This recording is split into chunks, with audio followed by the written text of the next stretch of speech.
There we are. Hi, everybody. Welcome to Nature Check's Arda Campaign, the show where you come for the game and stay for the science. I can hear myself reverbing on somebody's Twitch. I don't know whose it is, though.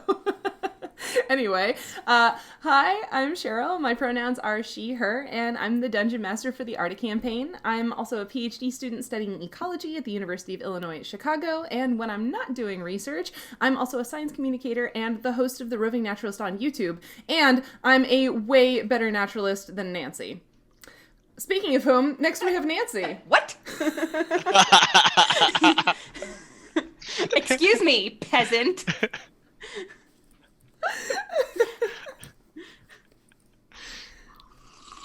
You're not going to introduce yourself? Takes a large slurp of tea. We all forgot how to do this, apparently. I'm actually paying attention. Also, I thought you were just being super dramatic. Yeah, right? Also, I don't know why the screen is so small on Twitch today. I think I royally messed up my OBS when I tried to do a thing last time we streamed. But anyway, sorry about that. Continue. It's Nancy. Hi, everyone. I'm Nancy. I temporarily forgot who I was.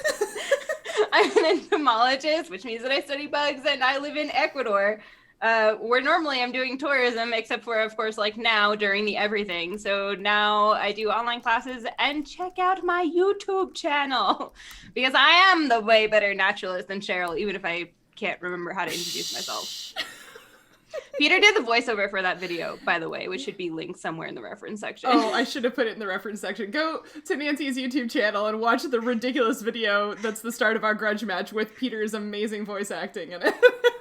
I can't believe you guys didn't link back to my YouTube channel. I need those views. Well, you have a YouTube channel? YouTube channel?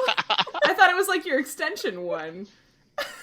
I have an extension one. I do also have a personal YouTube channel where I post videos of tadpole swimming and drone videos flying over my family farm. Oh, okay. Yeah. Right. Well, I think my biggest video has like 7 views. Yeah, it's Nice. I've been pushing it real hard on social media. So. I mean, obviously, we all knew about it. I can link you because I noted that you did the voice acting and put your Twitter handle. Oh my No worries. gosh. Continue introducing yourself since you got it started, Peter. Oh, I'm Peter. I take drone videos of my family's property and videos of tadpole swimming. I get paid to teach people about agriculture and bugs and pests and nutrients and regulations and all kinds of things. And I make educational videos and I put them on my extension YouTube channel, which is a different channel. Carroll County Extension, if you want to look it up. My pronouns are he, him. I play Cedric, who is a cleric and a dwarf. Maybe in that order. Is that it? Are there other things? Yep, I think that's great. Sydney, rescue this. Got to introduce my I can't rescue it. I'm laughing too hard. Hi, I'm Cindy, she, her. I'm a science enthusiast and play an Andorian engineer over on Heroes of Awesome Constellation on the Weirdlings Twitch and YouTube channels, mostly over on YouTube these days because, you know. Here I'm playing Nautia, the water method druid. Yeah. And last but not least, it's Ryan. Hello, Ryan. I'm a plant healthcare doctor. Used to be just an entomologist, but I don't really think so anymore. I take care of all the health of plants at a botanical garden, greenhouses, conservatory, and landscape. I teach about plant healthcare, plant diagnostics, entomology, pollinators, sustainable landscaping, all of those kinds of things. And my pronouns are he, him, his. And on the Arda Campaign, I play Fletcher, the human wizard. Amazing. We made it through it together. Ryan has it together. No one else. Ryan has it together. If you're watching us live right now, thank you so much for being here. There are a whole bunch of people checking in the chat already. Hello, everyone. As always, if you have any questions for the cast, make sure to put them in the chat so we can respond. And of course, be sure to check out the reference section down below for the social media handles for the entire Nature Check cast. Don't forget, if you're not able to watch us live or you want to share us with your friends, you can, as always, find the sessions for our TTRPG games in video form on our YouTube channel and in podcast form everywhere. Follows, subscriptions, comments, shares, and reviews really help us out on all of our platforms, so thanks for doing those things as well. I'd also like to take a moment to thank all of our podcast listeners. In the last week, y'all have boosted us to over 1,500 lifetime downloads. Thank you! We know our project is a little goofy sometimes, but we are incredibly grateful for your support and interest in our show. Also, did you folks see our Twitter this afternoon? The amazing Nat, designer of the Bumble kits we rescued in our World of Wildrevere one-shot, has drawn absolutely beautiful art of our player characters. So we have our first official fan art. Thank you so much to Nat, and thank you to the creators of Wildrevere for such a fun adventure. And if you like our one-shots on our channel, stay tuned. On Monday, December 14th, we'll be dropping a special Nature Check one-shot on our YouTube channel and podcast platforms as part of the 10 Tabletop Tales collaborative project with other members of the Pod Squad. Our friend Nikki joins 4 other GMs as players, and I take them on a wild ride for an in-canon adventure full of wildlife, science, and tragedy. There's a lot in that episode. It's a lot. So yes, stay tuned for that. You have been warned. It's a very long one shot and there is a lot in it. So just check it out when it comes out on the 14th. Does anybody else have anything they'd like to mention quickly? Are we good? We're good. Okay, then let's get started. You spent the entirety of yesterday resting at a grassland campsite and processing your grief. 2 nights ago, you descended beneath the deep roots of the prairie to a second subterranean temple where you explored myriad rooms and hallways. Much of the temple seemed to be empty, but you recovered a few items. You also had a run-in with some rather vicious incorporeal undead, which you were afterwards able to avoid. After completing a ritual in the chamber with Kay's tattoo symbol engraved in the floor, you were preparing to leave the temple when your group was stopped by a spirit who said she was a temple guardian. She was displeased that you had looted the temple and burned books in the ritual room, and threatened to kill all of you unless one of your number would become her chosen champion. You tried to bargain with her, but she was unmoving in her resolve. Ultimately, you said goodbye to Lucanus, and he became another spirit guardian of the temple. You gave him a proper funeral above ground, then moved on from the spot to continue your quest north in search of the source of the river's pollution. It is now the morning of Hexdom, the 3rd day of Bright Run, and you are beginning to notice warmer air temperatures, shorter grass, and a feeling that you may be approaching the next biome soon.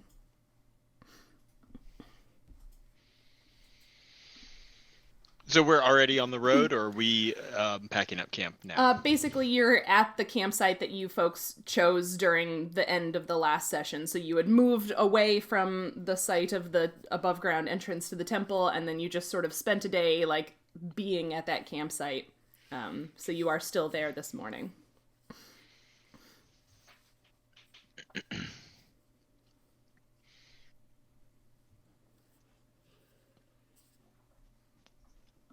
Well, let's get a move on, people. Sure, yeah. Yeah, I didn't set a trap line or anything like that. It's something that Lucanus and I usually do together. So I'm ready to go whenever you guys are. Yeah, sure. Whatever. Yeah, all good. Let's go. I can take a look. See where we're going? Right. Yeah, the river. Yeah, yeah, that sounds good. Okay. So you're doing your fly up and take a look around, Nautia? Yeah, fly up, take a look around. How's that 18 sound? Okay, yeah. So you fly up and are you looking in a specific direction, or are you doing like a 360? Yeah, probably a full 360, just kind of figure out what's around. Okay. So you fly up and you look to the north, and yeah, you can see the grassland is definitely, it's sort of petering out, as it were. It's, you can see at the edge of your vision that, like, the grasses are definitely getting shorter, and you can see more clearly now that, like, the desert is on the horizon to the north. You look to the west and you can still see, as usual, sort of the mountains in the very far distance. You look to the south and you can see the grasslands stretching out lush before you. Oh, sorry. To the east, you see stretching to the river. When you look to the west, though, sorry, I misread my own directions. You see a plume of dark smoke in the sky to the west. And as you pay more attention in that direction, you start to notice small animals like rabbits and birds fleeing eastward towards you. There's a strange sound, a mix of crackling and whooshing, and then you see it. A wall of orange fire moving towards you across the prairie, consuming everything in its way. And from where you can see it, it is approximately a quarter mile off, approximately 400-ish yards, which when a prairie is moving across, or when a fire is moving across the prairie, that quarter mile gives you about 2 minutes before it is on you. So what would you like to do with that information? I definitely turn to the group and say, there's a big fire that way. Oh. It's coming this way. How wide did it look? It is pretty wide. You're not able to get like a super great gauge on it, especially because it's moving so quickly towards you. You are towards the southern edge of this wall of fire, though, so you think that, like, if you moved quickly, you could probably get out of the way of it. Okay, when she points it out, can we all, like, see it? Oh, yeah. Like, once she points it out, you can start to see like, the smoke, and yeah. Why does this day suck so much? It's a new day. Fuck this It's shit. a new bad day. I'd estimate that it's about 2 minutes away. It seems to be moving pretty quickly. Well, you guys have been talking for like 30 seconds, so you've Run? got 90 seconds now. Grab your Kay just stuff, starts let's running go. away. Yeah, we should go. I didn't realize Cedric knew so much about prairie birding I know. dynamics I'm that just- he could I'm- predict. I'm just looking at it coming towards us. This is not inherent knowledge. This is observational. Cedric is like 1,000, 2, 1,000. Yeah, like everyone when they hear or see lightning. Yeah. Doesn't work Kay's quite just like that. turned around and started running. I don't even think she's like paying attention of like what is the best way to run. She's just running Did you like somewhere. pack up and pick up all of your stuff? Did you leave your stuff behind? Like, are you guys trying to break camp quickly? How are you reacting to I mean, this? she doesn't have a tent, right? How much I was camp assuming did we we were set? packed up. Oh, okay. Yeah. I was saying like we're ready to go. Okay, sure. Yeah. So you're grabbing your bags and GTFOing? Mhm. GTFO. Yeah, running towards the south. Towards Yeah. South? Yeah. Yeah, That looked, according to Nautia, like your best case scenario. You could try beating it to the north, but no, you're going to the Is south. Okay. Huh? We're at this point we're in an area that there is nothing taller, right?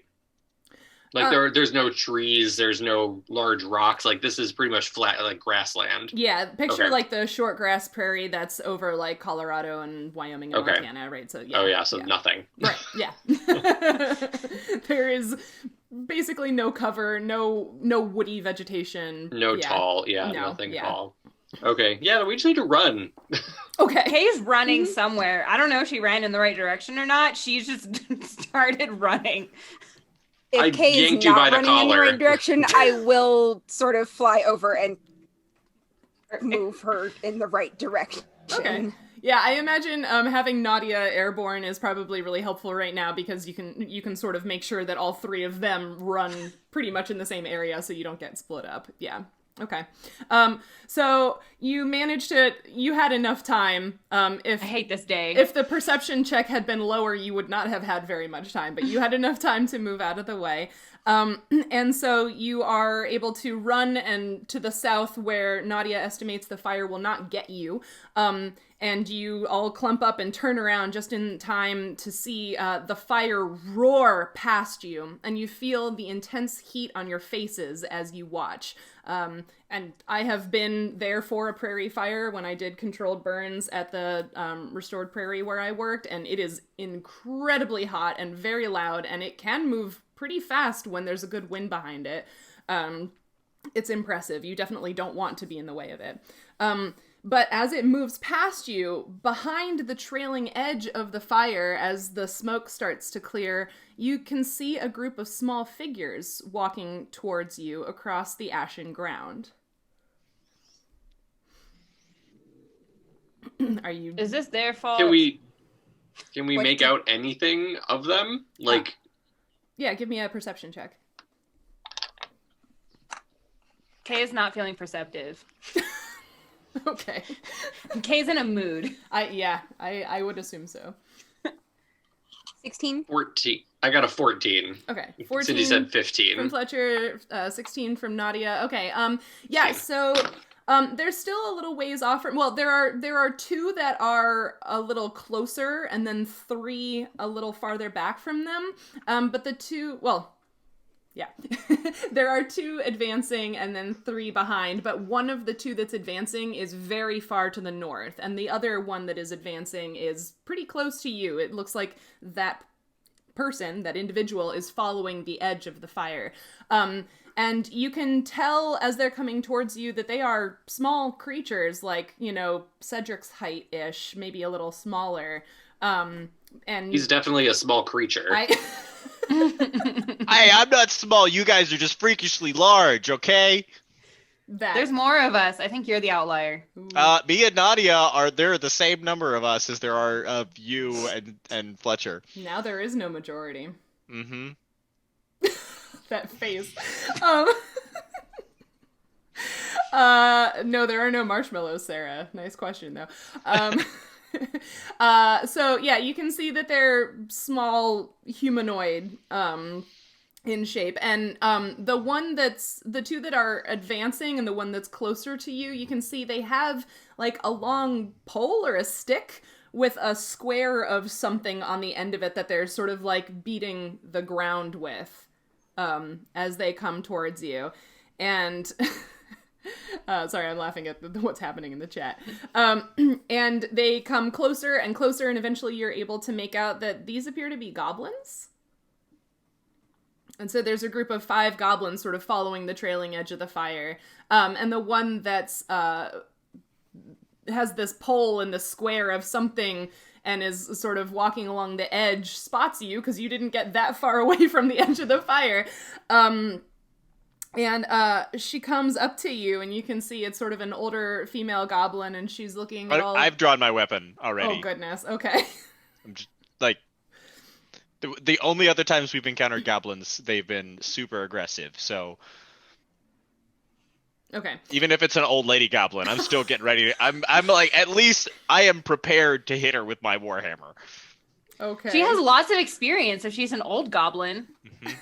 Yeah. So Cedric is just at the drop of a pin ready to strike an elderly woman. Mm-hmm. Yeah. Oh. If she's a goblin, yeah. Oof. I am ready to strike her. I didn't say I'm going to strike her. I just said I am prepared. It is if the need I'm presents always itself. Prepared to hit the elderly. You know what? The last time I was in Lowe's, like there were like 6 guys not wearing masks. They were all like in their 70s. I was thinking about it, all right? So Wait, they all weren't wearing masks? Is that... Yeah, white dudes in their 70s in the South don't wear masks. This seems to be a strangely United States phenomenon. Mm-hmm. You can't walk into a building here without a mask and having your temperature taken and you going through a thing and being sprayed down with alcohol or bleach or walking into an ozone box.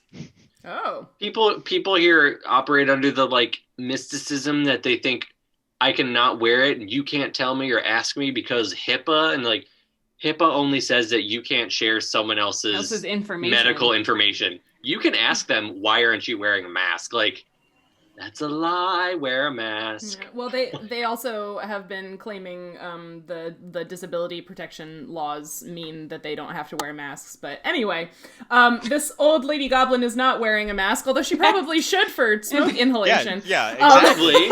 It's a carcinogen. There's some nasty particles you don't want to get in. Yeah, she's going to get lung problems. Yeah. So she was starting to walk towards you, but Cedric, having his warhammer out, she sort of like stops and just sort of like rests the square thing on the end of the pole down on the ground and sort of like stacks her hands on the pole and sort of like leans on it and looks at all of you from a distance. I put my arm out and kind of like in front of Cedric and his hammer and wave at her. And I'm like, ignore him. Set the prairie on fire. Seems like there's some conflict over there. Hold on a sec. She sort of like... Cedric, put your friggin' hammer away. Literally. I'll he means that literally. I'll set the warhammer on the like the head of the warhammer on the ground, but I'm not putting it back in its holster. I'm just like, I'll set the head on the ground. Okay. So she sort of like turns over her shoulder, still kind of leaning on this pole, and yells something in Goblin, you assume, to the three that are sort of advancing behind her.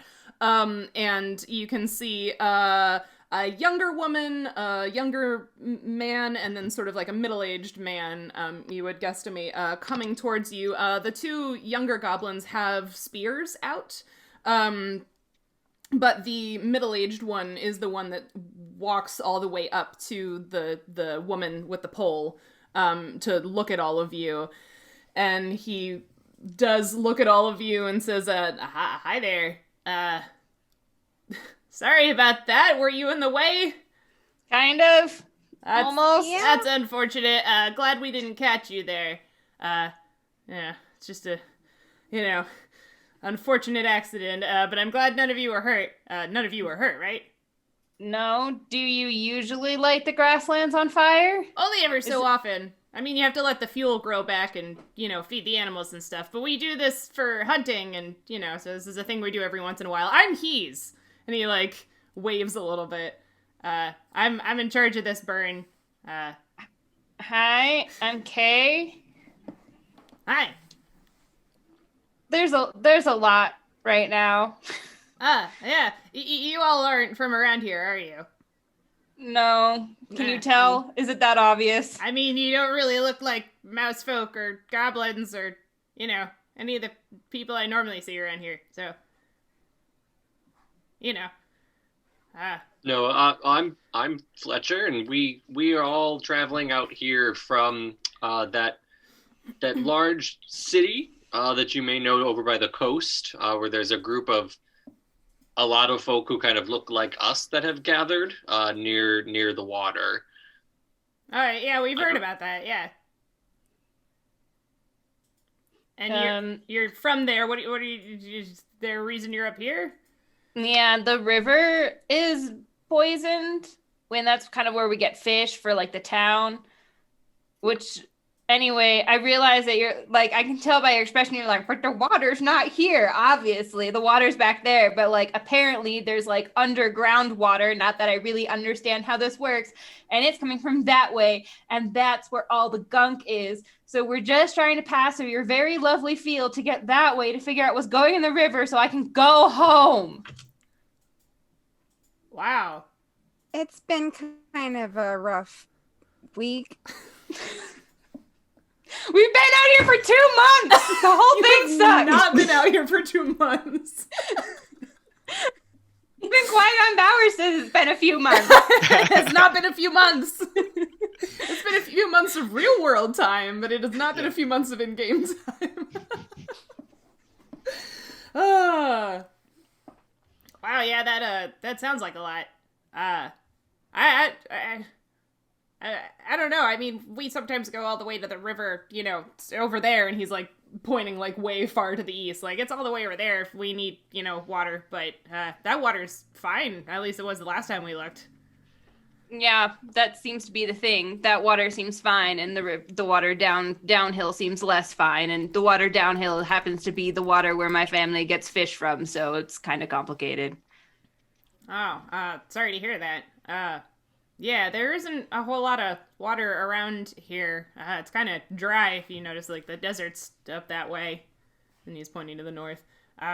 So, yeah, I guess good luck. Thanks. We think that's where we're heading.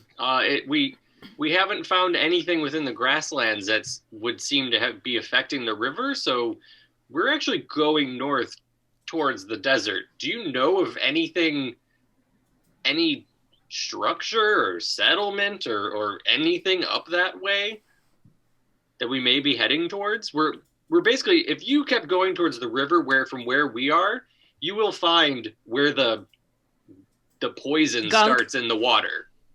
And everything upstream of that is still good. So that's good that's where you get your water from.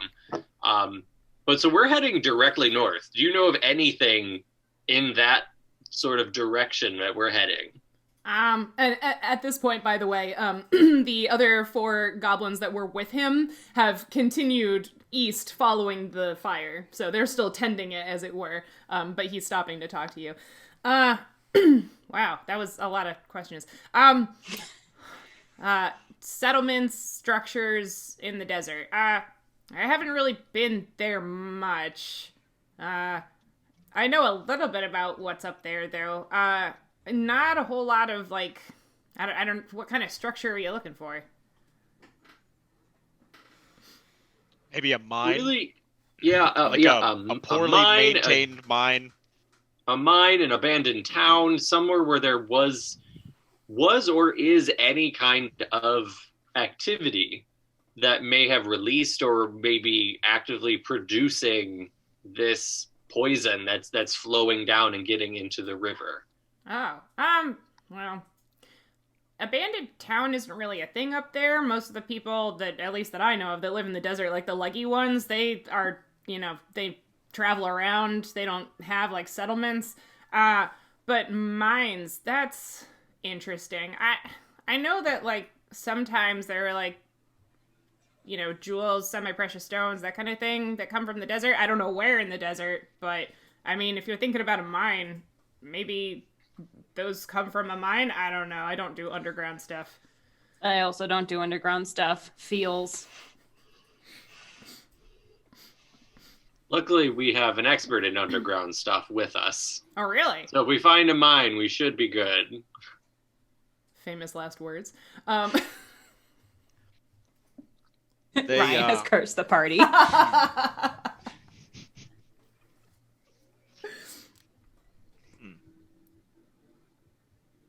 All right, well... Was Cedric going to say something? He mutters some stuff under his breath that you don't hear. Okay. Well, sir, it has been a pleasure meeting you and also not dying by accident. So I think we're going to keep going that way. Yeah, really sorry about that. If you need anything, directions or whatever, we're going to be over that way. The rock outcropping where we're sort of driving the fire to is just over there. So, if you walk, a ways to the east, you'll find us if you need anything. Cool. Thanks. And can we ask, we've been out here traveling for a while, and would we be welcome in your settlement that is nearby if we had to get away from the desert and need somewhere to purchase supplies or a place to rest if somebody is injured? We've met the Miriam for further away, and they were very hospitable. But if we needed to get somewhere quickly, it seems like you may be a little closer than getting back to them. So I was just wondering about what could we know where your home base is? Yeah, so we're all part of the Shortgrass clan of goblins, and yeah, I think we're probably the most northern group of people that's hanging out in this part of the grasslands. Yeah, the Miriam have, like, actual towns set up. A lot of us move around more, at least seasonally. So yeah, we'll be around. I don't know how easy it would be for you to just like find us because we move around a lot. But I mean, yeah, we're here. Just follow the trail of ash. Well, that's to the spot where we're hunting. I mean, we don't like live there, but yeah. I mean, we'll be around. Hey, Cedric, maybe you can take hunting lessons from them. Nah, I'm good. Did you want to learn how to hunt like we do? Do you know any tricks for setting good traps out here? That's how we've been trying to acquire a lot of our food. Oh, I mean, yeah, we make some traps. We do a lot of our hunting. I mean, this fire thing is kind of a trap in its own right, too. So, yeah, I mean, we do a lot of, like, I guess you would call it small game hunting. Yeah.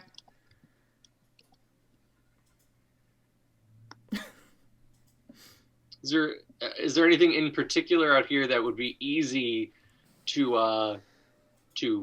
hunt that we're collect on our way towards the desert, or any plants in particular that provide a really good source of food that we may be able to take with us to the desert? Oh, I mean, there's lots of good bugs. I know the Murium make really good grasshoppers. So yeah, if you haven't had those yet, they're good. But yeah, we eat a lot of bugs, lots of like rabbits and, you know, ground squirrels and stuff. The ground cherries are pretty good too if you're looking for plants. Yeah, if you're just like wandering through the desert on your own, you're definitely going to want some food with you. But like I said, there are people living there traveling around. Like if you were to meet up with the leggy ones, like they're a little strange. I don't know a ton about them, but they're very good hunters. So, you know, they might be worth checking in on. The leggy ones? Yeah. What makes them leggy? Like? Oh, well, they're, you know, they got lots of legs. How many is lots? Like more than us. Like they got arms, and then they got like legs that stand on the ground. Then they got like another extra pair that just kind of like hangs out, and they can be arms or they can be legs. It's real weird.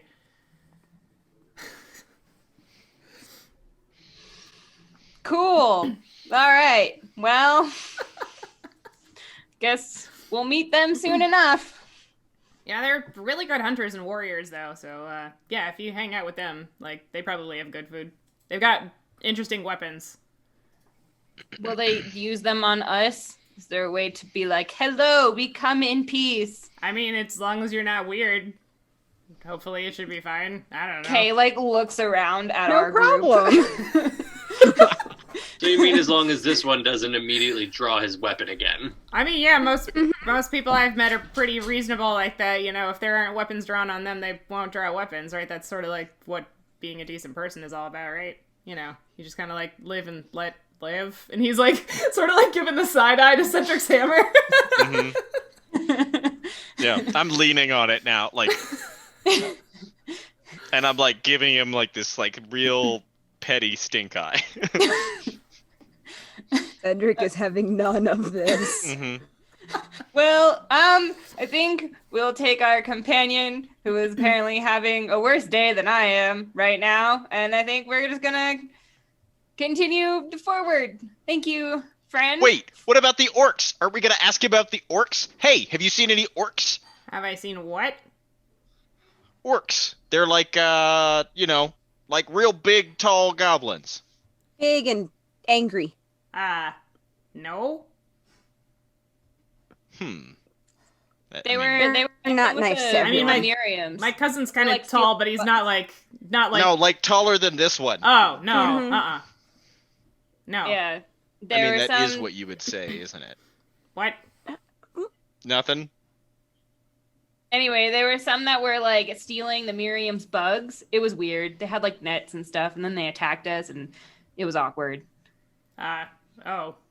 Okay. All right. Anyway, I'm going to again take my friend who seems to be having a slightly worse day than I am, and we're going Sorry to to hear let you do your things in peace. Thank you, Yeah. friend. Yeah. We appreciate the help. One last question related to those orcs. Sure. I'm just gonna open up the book where I write my notes and show my drawing of that weird eye symbol that they had, and just say, "Have you seen this on anything else around in the grasslands as you've traveled around?" It looks like an eye. Yeah, those orcs, those beings we were having trouble with, Uh-huh. the things they were carrying all had this weird symbol painted on them.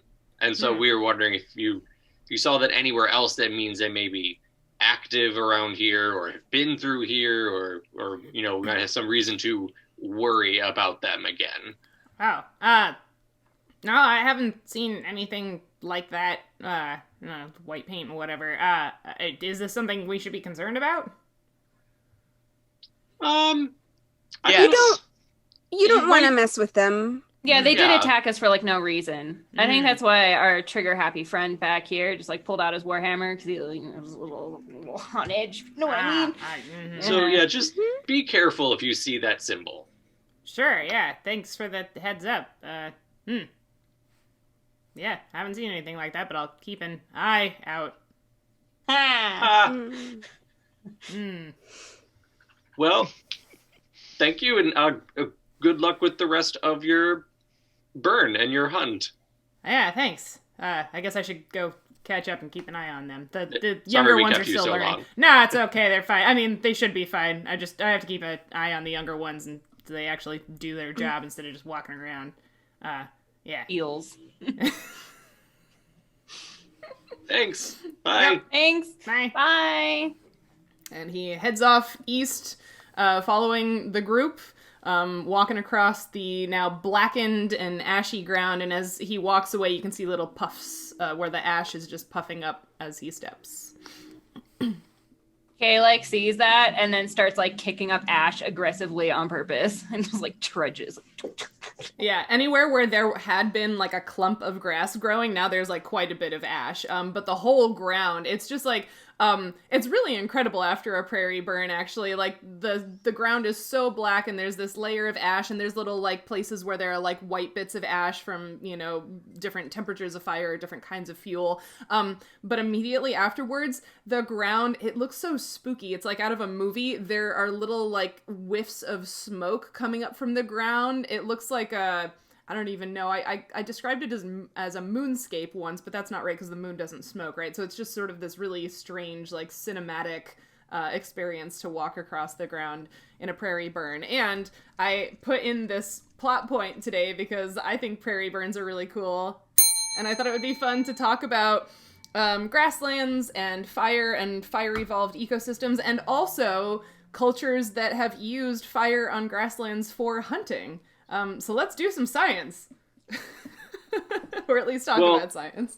Yeah. I definitely feel like this is your area of deepest expertise out of any of us, Sheryl. So if you want to lead this, I think that is very appropriate. Okay. Yeah. Well, I guess I like to teach by questions. So like what did you notice, or like what questions do you have about like details of that scene that you thought were interesting and wanted to know more about? Because I definitely tried to make it very detailed and like realistic to a point. I guess I want to know what the sticks are. Oh yeah, that's what I was gonna say. It's like I know I feel like enough about the ecological like consequences of fire and what it contributes in cycles and all of that, but like the human actions involved in tending and creating that fire and doing that sort of thing, I don't know about at all. So I was wondering why they were doing whatever they were doing. Sticks. Sticks. Yeah, I'm assuming it was With a helping to square control thing. it, but how? Yeah. So it's really wild. Like, in order to be allowed to be part of a burn crew on the prairie, I had to go through a lot of training and do a lot of like online modules and stuff. Because basically, we went through the wildland firefighter training, so the same kind of trainings and online modules that people who are going to go and fight wildfires in like California and wherever go through. And then we also did more training because those people are just trying to stop fire from happening. And what I was doing was starting a fire, but very much controlling where it goes and how it moves, right? A burn crew is a very strongly orchestrated group of people working together to manage a fire and keep it going in the right direction.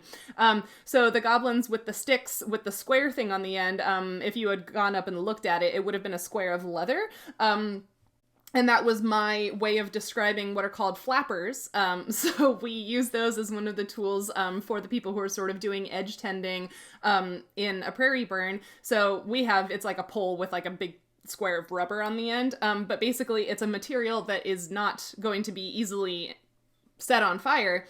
And you can use those to tamp down grass that's burning and basically snuff out the fire, because you're pushing it down into the ground and you're removing all the oxygen so the fire can't keep burning, sort of just snuffing it out. And yeah, flappers are really important for sort of like putting out little spot fires that are happening where you don't want them to happen. But also if there were to be a spot fire that sort of started to get too big and, was definitely happening where you didn't want a fire, people would use the flappers around the edge to sort of try to keep it contained until someone could get over there with water or something like that. So yeah.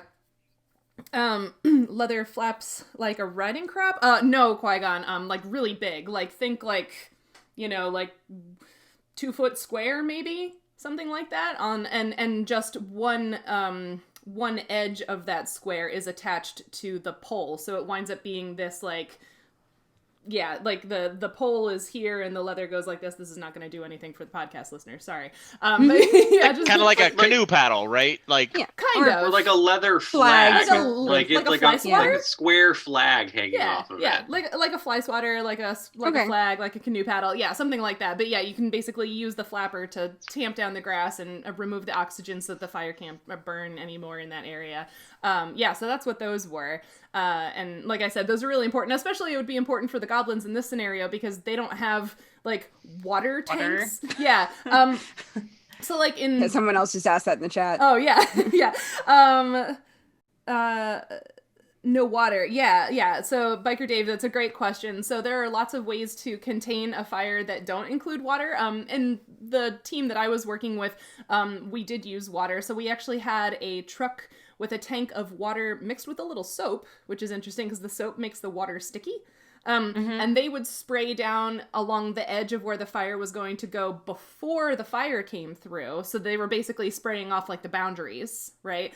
And then there's another truck following behind the person with the igniter to spray and sort of keep the fire from moving backwards, right? So basically we would have a site that's like roughly square, rectangular, and you would start the fire at the back edge and hope that the wind would push it, but then you would also sort of light around the perimeter, because what you're trying to do is circle the site and get to the other side, because if the wind is just pushing the fire, it's just gonna keep going. So what you want to do is get ahead of it and then circle it off and start burning backwards. So that's the backfire. And you have to get to the backfire before the main fire comes across so that the backfire has burned off enough fuel that the main fire can't jump the line using wind or something like that and keep burning out of control. So some of the way to control the edge of a fire is through something like a flapper, or if you have water, through water, but also you can control fire with more fire, which I thought was really interesting. By careful application of the ignition. So we used what's called a drip torch, which is basically a metal contraption with some fuel in it, and it's got a long nozzle and a wick type thing at the end of the nozzle, and you light that, and then as you hold the canister upside down and walk, a little bit of fuel drips through the nozzle, catches on fire, and then falls onto the ground and lights the grass. So it's a way of distributing very small amounts of fire along a line as you walk, which is really cool. So yeah, you can create boundaries for your fire by lighting it on fire and just asking it to only burn in one direction. The goblins didn't have water, but they were able to control the fire with other tools. And this particular set of goblins, as the character you were talking to, pointed out, they were burning from the west to the east, so they were using the wind, but they had chosen a day that wasn't super windy so that they could keep the fire under control.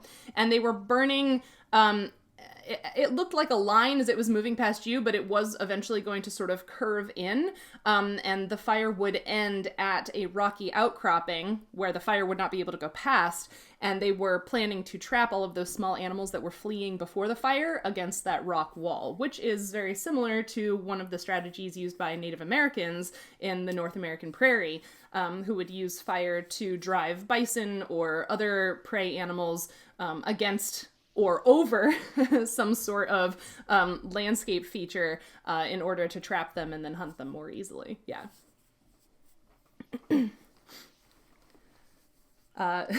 Controlling the fire with elbow grease, like Fletcher's grease spell.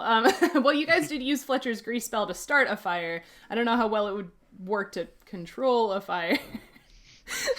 Yeah, I don't know if during a prairie fire you'd want to just be like, hey, I'm going to throw some accelerant on this and see what randomly happens. Yeah.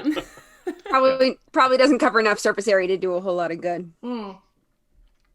That's true. That spell only does like, was it 10 square feet? Is that right? I think, yeah, 10 square feet. So you can make a little fire. Yeah. Yeah, well, a relatively little fire. 10 square feet is still a lot of space. Like, if there was a 10 square foot fire in my house, I'd be unhappy. But, Yeah. like... Like that Doctor Who meme. What? Never mind. Like, never mind. Okay.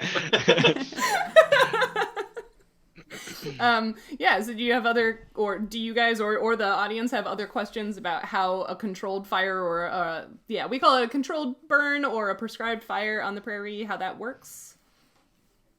Or I just wanted to bring up a quick point that I think when a lot of people think about conservation, they're like, oh, there's this land and we put a fence around it and now it's conserved. So I do a whole presentation on my tours about conservation, and I actually have a picture of like controlled burns, because it's not necessarily what you think conservation might be, but you're like, you're letting that thing on fire. And then that has a bunch of questions. So I was working in the Albany pine bush, which I didn't do the controlled burning myself, but we did do controlled burns in the reserve. And that was really important to maintain the host plant for the Carner blue butterfly, which is endangered. So. I think that's an excellent point. Yeah. Huh? Because like basically one of the key parts of conservation is replicating what naturally happens in the area, right? And fire naturally happens. Yeah. Yeah. And plays an important part in the life cycle of those kinds of places. Absolutely. Conservation is an active event or an active process. Yeah. And specifically in the case of butterflies, well, like what Nancy's mentioning, butterflies, most species prefer what we would consider open habitat, right? So not disturbed habitat. Yeah, open or disturbed habitat. So not covered in especially a lot of trees. Butterflies prefer sun over shade.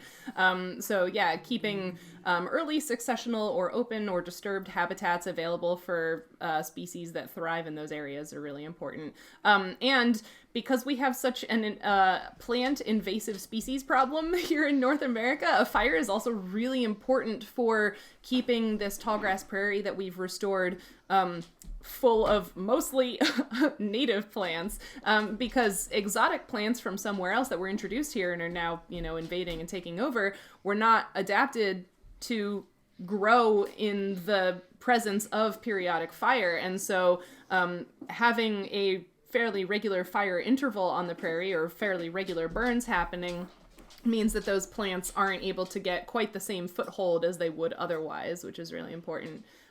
Because as we mentioned when I was describing the temple, native prairie plants have roots that go way far down under the ground and often have 2 or 3 times the biomass or the amount of plant below the ground as the plant does above the ground. But a non-native plant isn't going to have the same root reservoir. And so once that plant gets burned, it's probably dead and would have to start over from seed again in order to grow. So, yeah.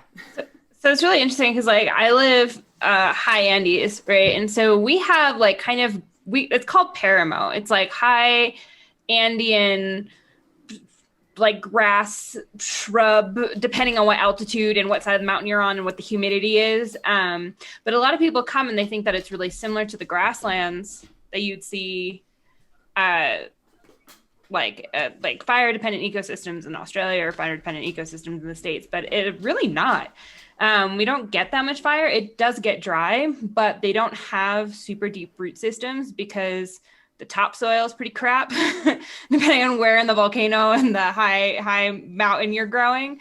But we have a huge problem with eucalyptus because it dries the ecosystem out too much. It was brought in for erosion control, and that is a fire-dependent species, supposedly supposed to be in Australia, but it got brought over here. And so it does have a really, really deep root system. And it's so hard to get rid of here because it promotes fire, it dries everything out, and it outcompetes the native plants here. So again, unlike our conservation, we have entire eradication projects on the mountainsides to like rip eucalyptus out of the ground, basically. But it's a huge undertaking because of that really deep root system. And you're saying that even though that ecosystem is highly flammable, it's not fire adapted. Exactly. It's like volcano adapted, right? So we have some really interesting plants that are some of the first ones to come back after volcanoes erupt, and like they can like poke through the ash and handle the now bad acidic soil before it turns good or whatever. I don't know. I'm not a geologist, but we have a couple that are like volcano specialists that can come back and seed like relatively easily and kind of pop back out of that. But some of these fire dependent ecosystem species that are a problem, like one of the other things like the eucalyptus changes the nitrogen amount that's in the soil. And so our plants here are not adapted to that much nitrogen in the soil and just like roll over and don't survive, basically. I study bugs. Plants are hard. Come on, guys. So we're doing like geology and plants with this one. I'm like, all right. But yeah, we do have a couple, like Puma maki is like puma paw, which is a slow growing tree. They'll get to maybe about my height, a little bit taller in about 5 years. But that's one of the first things. And Nancy is 8 feet tall for anybody who's listening who's never met Nancy. I'm a giant. No, and those like boots 5'6". She is. My boots, yes. It's interesting that you brought up volcano specialist plants that are able to sort of take advantage of the volcanic soil or like the recent eruption area, because tallgrass or like prairie in North America is not the only fire adapted ecosystem in North America. There are also pine forests in the southeast and in other areas of the continent that are fire adapted, and so they need fire both to sort of clear out underbrush, but also there are some species of tree in North America that the cones literally won't open to release seeds until they've been run over with fire, which is really interesting. And so it's incredible to look at how much the ecosystems of this continent have changed since European colonization, because there has been so much fire suppression that these ecosystems have not been able to operate the way they would have normally. Because we don't like fire burning our houses down, and instead of adapting, we just decided to change everything around us. To bring it back to entomology, there are also insects. Damn it, Peter. I've been waiting to say this the entire time. Go ahead, Ryan. Go ahead. Pounce. You sit down. What I was going to say, it's just like there's the plants that, that seed, seed maturation is, dependent on fire to grow new things. There's insects that follow fires and will only lay eggs in recently burnt wood. There's like the charcoal beetles that follow fires, and when you suppress fires, you suppress their ability to reproduce.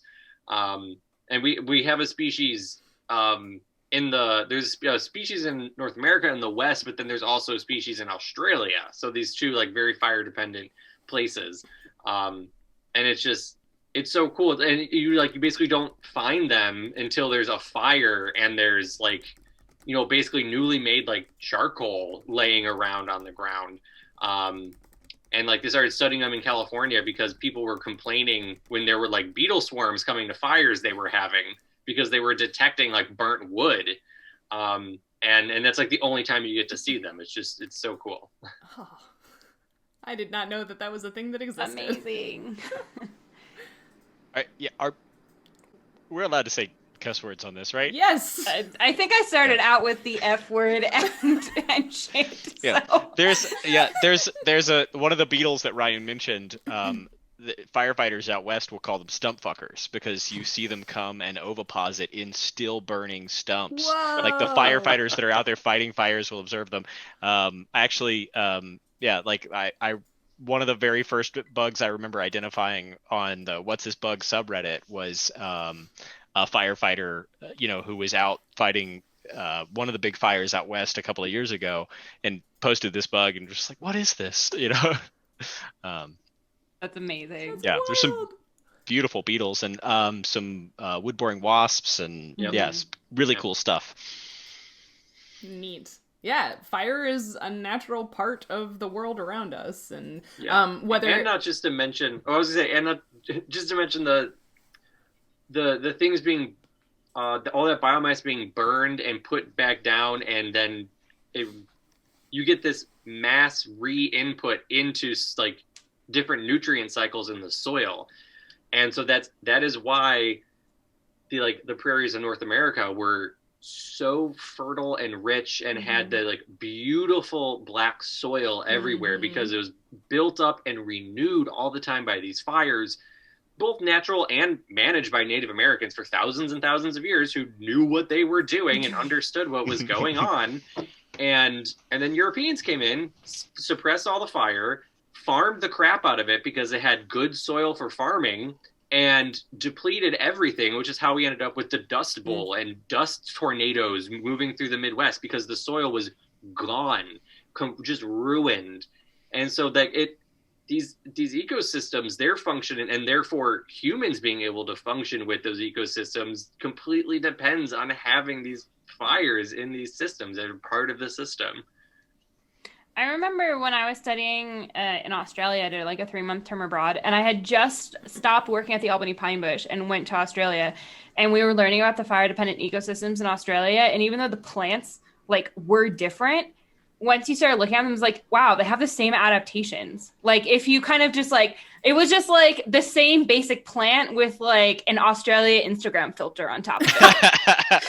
It's like once you start looking at like the gears behind the ecosystem, how it worked, you're like, oh yeah, like these kind of like these two main strategies work. Oh, look at this thing opens up and seeds when there's heat. Oh, weird. There's these bugs that follow. Like it was just really, really interesting. I literally felt like I was in the same ecosystem, but with an Instagram filter. It was really, really cool.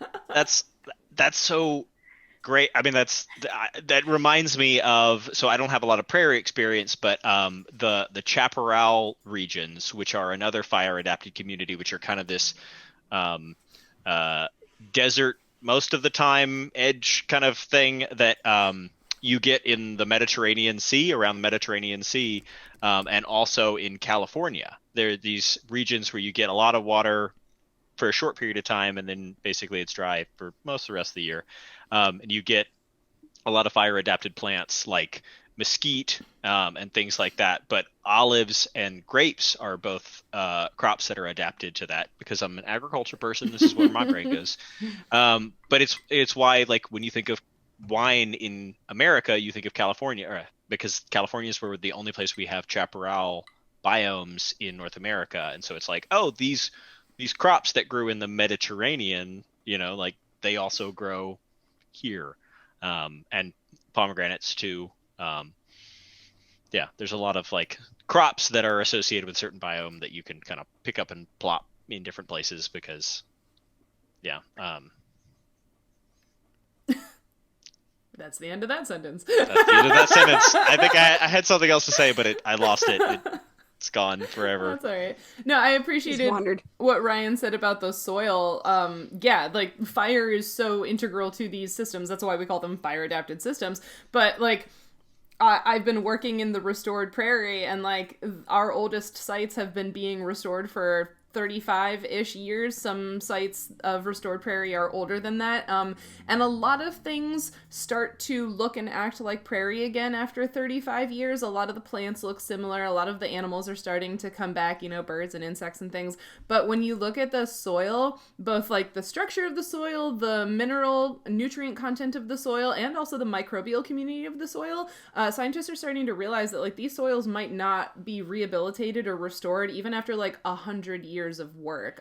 So it's something that was there and was being sustained by natural processes and Native American fire burning And then colonization came in and just like ruined it, and we might never get it back, or if we do, it's going to take an incredibly long time and a lot of hard work. So it's just amazing to think about both how resilient these systems are to something as destructive as fire, and also how fragile they are to having something changed as dramatically as removing the fire. Which has just been mind-blowing. In the Albany pine bush, like one of the big problems that happened is like the aspen trees are local to New York, but not local to that ecosystem. And so then when they get in there, they change the soil composition, and they have these crazy huge root systems, like huge stands of aspen are all one plant basically. So like one of the things we had to do, like one of the things that, again, this going on my conservation that doesn't look like conservation, is like we would literally drill holes into the aspen tree along the outside, like pump in herbicide, cut them down, then bulldoze the root system out of them, and then put the dirt back, and then plant the stuff that was supposed to be on top of that. And it was like, it's because of so much fire suppression, these trees that weren't supposed to be there could get hold, and then they're also nitrogen fixers and would change the soil composition that made it difficult for like the fire adapted stuff to grow there. Then once they got too big, the canopy, the blah, blah, blah, blah, blah. So it was like, like one of my projects for conservation was figuring out like how much herbicide to pump into these trees so we could like kill them and bulldoze them out of the ground. I think you have all touched on something that I think is really interesting, which is like how recent Western scientists have kind of understood the importance of disturbance in ecosystem health. Because like if you go back to like the 1960s, and Sheryl, you mentioned like early secessional stuff, right? Like that's Odom, right?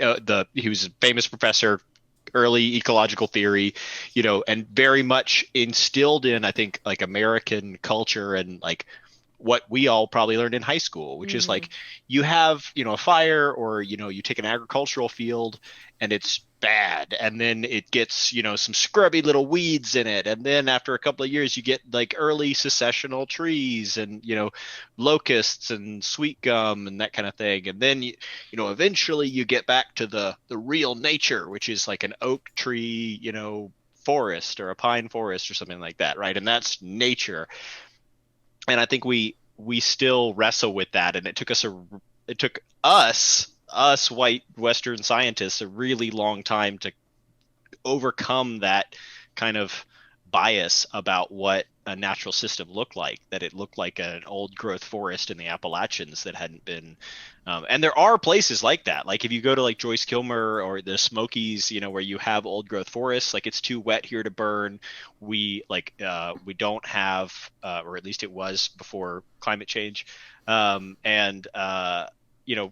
you do have these like areas where you have undisturbed systems relatively for hundreds of years, but most of the world is not like that. And so it's an important kind of progress, and it explains why, like Sheryl saying, like her restoration projects are 35 years old, like that's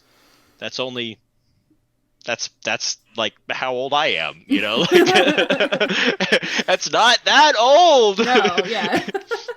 Well, and I also like that you touched on, like, again, this is something that, like, it's all well and good for us to be talking about how fire shaped ecosystems in the past, and then you bring in climate change and, like, oh crap, like, now there's a whole nother level of something happening here where, like, climate change may cause some areas of the world to become a lot wetter, more precipitation, so they're less likely to burn, but in other areas of the world, it might become a lot hotter and a lot drier, and that might exacerbate both the frequency of wildfires and their intensity.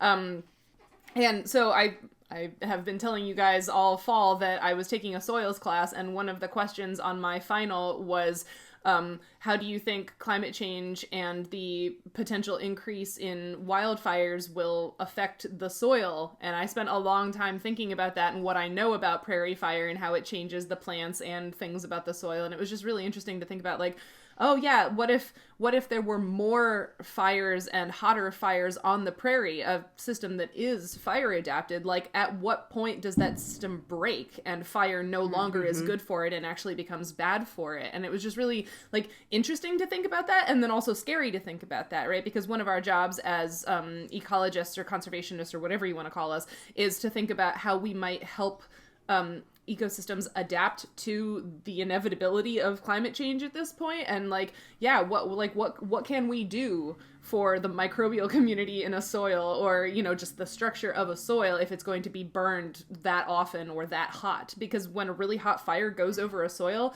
like, this is a leave no trace principle, right? You only start campfires within fire circles, because if you just burn wherever, it burns the organic layer of the soil away, and that sort of starts the process of soil building all over again, right? And so there's just a lot to consider when you take this whole idea of fire and ecosystems and then add the climate change component. Yeah. That's crazy. Yeah. I think like something and just go, Cindy.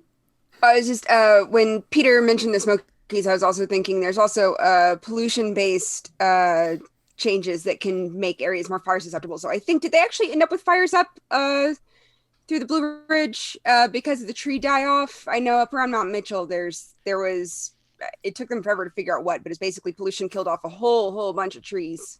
Yeah, so we did have I think the Linville Gorge fires, which is like the biggest fire that we had, you know, maybe, I don't even remember, 10 years ago. What is time?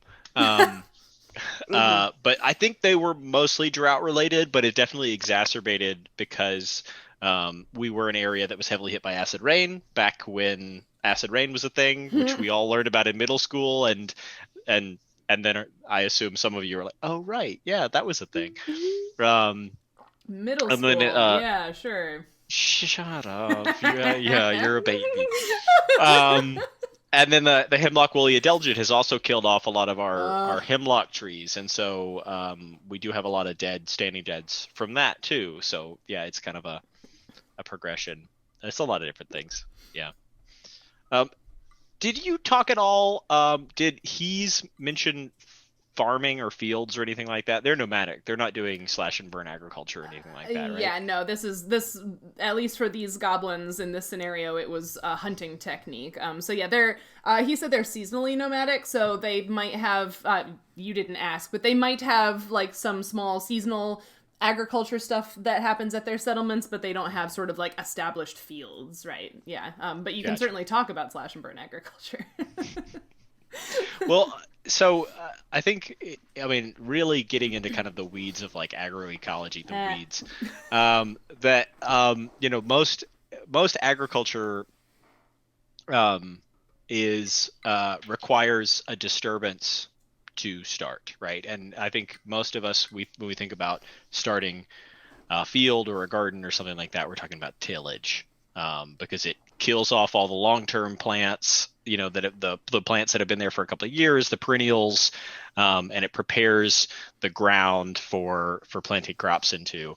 And that can also be done with fire. Fire is another disturbance that can kill off perennial plants, selects for annual plants, which is important because most of our almost exclusively our crops, when we talk about vegetables or fields, not orchards, but specifically like our food staples, are annual plants that thrive in recently disturbed systems because they're the easiest ones to grow, right?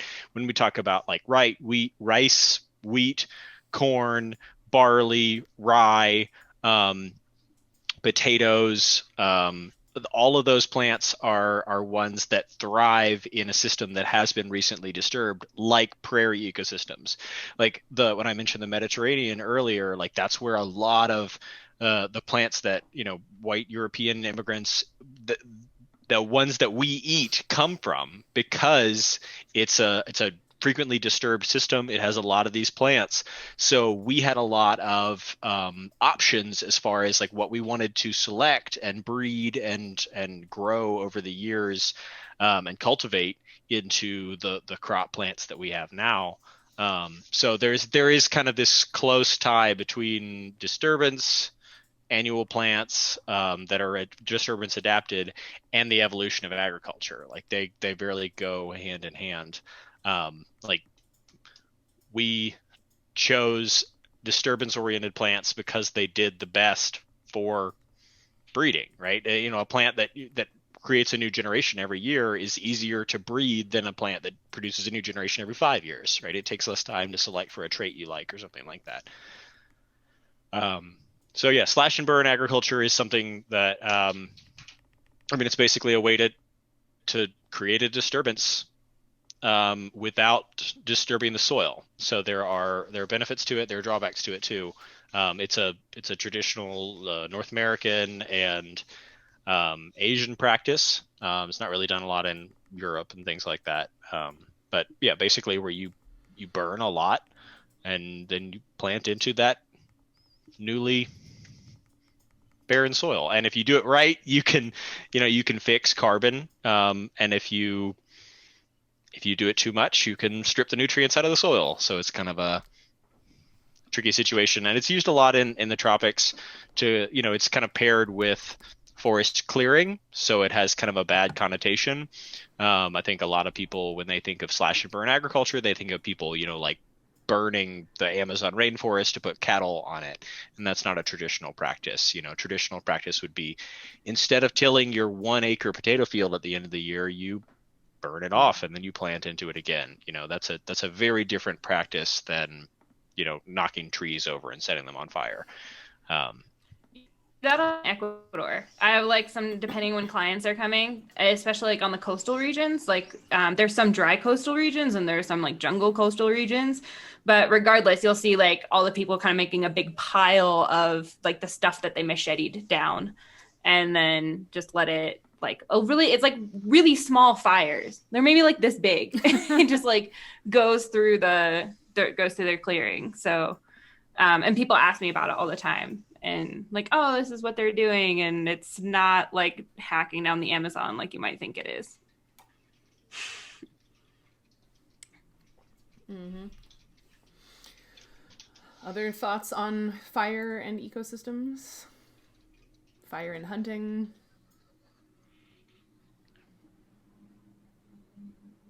You look like you're going to say something. Go for it. The chat has already said that they've heard enough of me talking about science, but he has more to say. Do we have the time? Well, you talked about using fire to drive mammals, which was and is a Native American practice. He also mentioned insects. Right, yeah, which was and is not practiced as frequently now, but is still a Native American practice of driving things like locusts. Mm-hmm. Like if you, like the Miriam talking about eating grasshoppers, like if any of you have tried to catch a grasshopper, which I know some of you have tried to catch a grasshopper, but our viewers may not have experienced that joy. Can be joy, really he means tricky. Frustration. Yeah. So, yeah, I know there were, I can't remember the tribal names, but there are some groups who, basically would create a big burn and then bring it into a circle in the middle and kind of concentrate those grasshoppers in the middle and either have a pit there to catch it or like a catch blanket, I think. Basically you drive it in and then pop it up and got all those grasshoppers, which... He's great because grasshoppers are great food, but one is not going to do much for you. And so you need a lot to make a meal. Not even the very big ones make a meal all on their own. Yeah, no. Just briefly giving me flashbacks of trying to catch crickets in a theater. Can't set it on fire, though, is the thing. Why were there crickets in your theater? Because the Austin, dull Texas has moments. Crickets at a certain time of year. Oh, okay. And they just go wherever they want. And one of them happened to land. I was running tech for one of the biggest comedy festivals in town. And one of our guests was a stand-up comedian who had become mayor of some town in Iceland. His first language was not English. He did a stand-up routine, and we had an honest-to-God live cricket that had hidden itself away inside the stage within range of the floor mics. Oh no! And this was at one of the larger theaters in town, and the woman in charge there and I and several of her people had spent about an hour earlier in the day trying to find that damned cricket, and we couldn't. So we hoped it wouldn't be noticeable, and instead we had a producer texting the group going, "Where's the cricket? Find it." That's the worst thing I've ever heard. So stressful. It was great.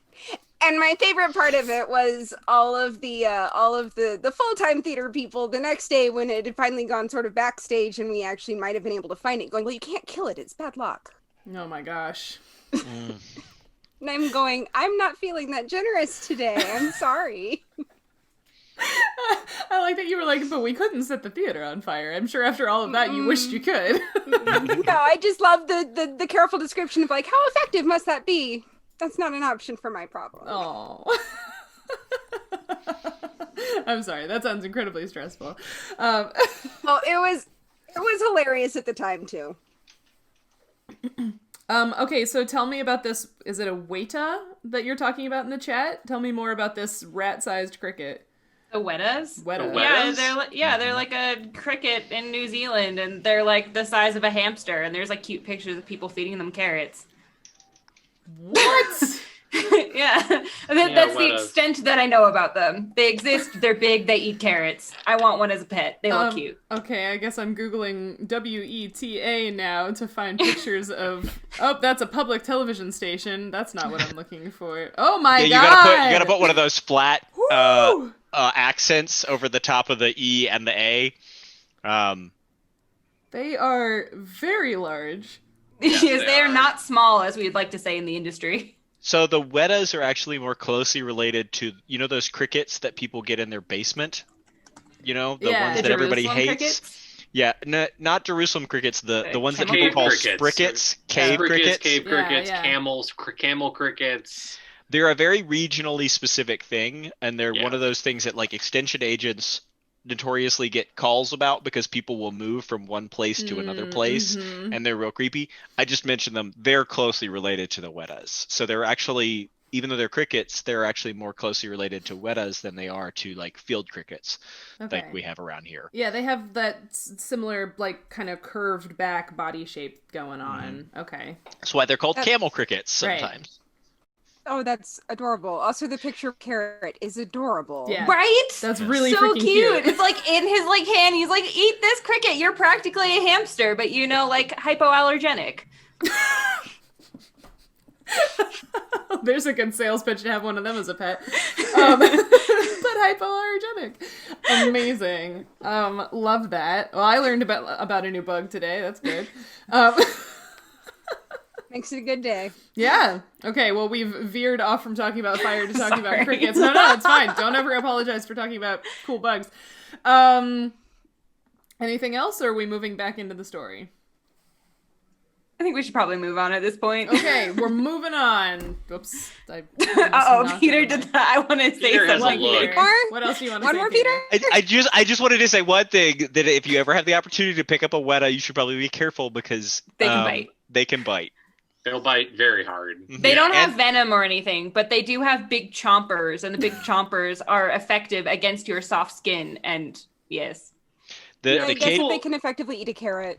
Yes, exactly. People underestimate the large herbivorous insects and how much they can actually really hurt you, because if they're big, that means they're eating bigger plant material. Sometimes that means really hard stuff. So their mandibles, a lot of insects have their mandibles, if they're putting mandibles into wood, or their ovipositor if they're laying eggs in wood, they sequester and deposit metals in those parts of their body iron, to make it crazy. hard enough to go through those materials. So they will bite through your finger. You can't just pick them up. Yeah, look up spiny devil katydid bite, and you'll see lots of bloody fingers.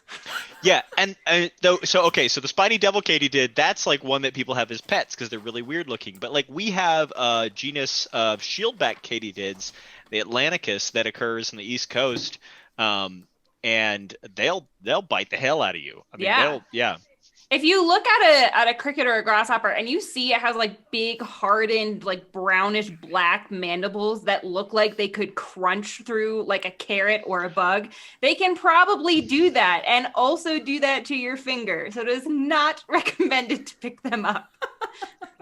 It's like, don't let a horse bite you. I mean, yeah. You know, like Any animal when bothered might do that. I've been bitten by an adult Dobson fly, which was really fun because those things have enormous. Wait, a male or a female? That means it was a female if you got bitten by it. Yeah, they had huge mouth parts, and I was a kid, and I was like walking past lights along like a trail at night, like electric lights that were approximately at the height that my hand was swinging, and all of a sudden I looked up and was like, "Oh God, there's something on my hand." Yeah, they have huge mouth parts. Yeah. Yeah. Yeah. Oh, Peter's doing the face again. What, Peter? No. I that was it. I don't have anything else to say. All right. We're done with science for now. All right. Yeah. So you've got this wide swath of blackened earth that's still faintly smoking and very ashy and just looks entirely unlike anything probably any of you have seen before. Because it is nothing like, the lush ecosystems that you've been walking through. And so, yeah, you've got this in between you and sort of heading north. That's where you are. Did we get all of our stuff? I assumed so. You had 2 minutes when Nautia saw it coming. So I don't think we hadn't just woken up. Right. Like yeah. we were just talking about leaving camp. So we should have we were packed up and ready to do whatever we were going to do when Nautia saw that. Yeah. So I assume that you have your stuff at least mostly packed up. You might have some weird things slung over your shoulders, but yeah, I just have all the the posts from Lucanus's tent just stuck under my arm. I didn't have time to pack them up properly. They're just yeah, but you didn't lose any belongings in the fire. Canvas flying behind him a little bit. Mm-hmm. Yeah, my boots are on the wrong feet. Oh. Dude, what was your problem with the goblin people? Do you not remember the goblins that tried to murder us a couple of weeks ago? No, I just remember Lucanus dying. So, no, I don't actually remember. Sorry. Really? Because you got fucking stabbed that time. Remember? You almost died? Right. I remember the almost dying. I don't remember who did it. Mm-hmm. It was traumatic. I tried to erase all of it from my memory. I even threw my clothes out. Yeah. So, I mean, there are clearly some goblins in Arda allied with these orcs. We can't just assume that every race of people that we run into is going to be friendly. Wait. Duly noted. When did you get attacked by goblins? Didn't we get attacked by... No, the orc... That wasn't the very first time that we got attacked by a orc, wasn't it? When you were coming home from hanging out with the Abixians? Yeah, wasn't that an orc? It was just orcs? I thought it was orcs and goblins together. Oh, maybe it was just orcs. I thought it was one orc and 2 goblins or something like that. I remember there being one big guy that Lucanus bisected. I got stabbed through and don't remember much about the whole thing. 1 orc and 3 goblins, according to Fletcher's notes. All right, thank you. Yeah, I was maybe there were goblins. I don't remember. Okay. Valid. Yeah. So, clearly some of the local goblins, and obviously, I know they're a tribal people, but we need to be careful, right? I mean, if anything, this thing with Lucanus shows us we need to be more careful. Yeah. Just there's kind of some space between not being careful and pulling out your weapons, though, is the thing. I mean, it's not like I ran at her. Just Can we argue about this some other time? I'm like not in the spirit for arguing. Sure. Cool. Let's turn around and go back the way we came. By that you mean you're turning around and Going back north. Okay, I was like, wait, Because are we ran going south home to now? get away Okay. from the fire. Okay, so yep, we time ran call south. boat. Where's Uber Ran boats? south to get away from the fire, so we have to turn Okay. back now. Sorry, I was just like, wow, the way the morale is right now, I wouldn't Yeah. be surprised if you meant turn around and go home, but okay. Gotta solve Nadia's river problem first. We're not done yet. Look at her, she's like, Nadia not- like literally is not dragging done. us by the ears. You made a promise.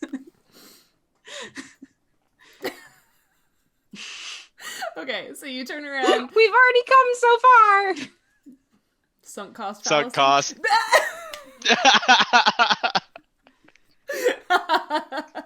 I mean, I feel like the sunk cost fallacy gets a lot of D&D parties through their adventures, so... Oh, yeah. you know.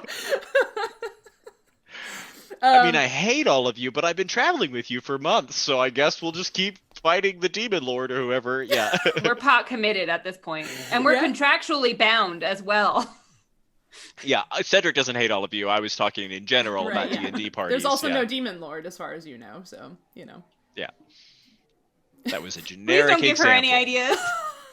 That was a generic example from the other campaign that I'm in. Right, yeah. Fine print rolls across the screen. Yeah. Well, there's already been one demon devil, something like that, mentioned, briefly. In the tree. Mhm. The tree. I'm demon. sure that won't Storybook. ever come back. Better or not. be relevant ever in the future. Kay is trudging in a direction, probably in whatever direction someone actually physically turned her, and is like looking at the ground and kicking the ash puffs. Yeah, she was going the wrong way. I just, again. She like veers off. She like steadily goes to the left, and Nadia's just like Amazing. recalibrates. Maybe we need to like put a leash on her. Oh. Pretty much. Yeah, Kay, it's actually, there's a lot to hold your attention when you look down, because again, like, walking on freshly burned prairie is just so strange. It probably still feels kind of warm depending on what kind of shoes you've got on, but yeah, there's just, the ash is such a strange texture. Actually, here's another science fact I didn't throw out earlier. When the fire goes over, it actually causes the soil to momentarily create hydrophobic particles. So if you try to pour water on a soil that's just been burned, the water will just sort of like pool and not soak down in, which is wild. So Weird. yeah.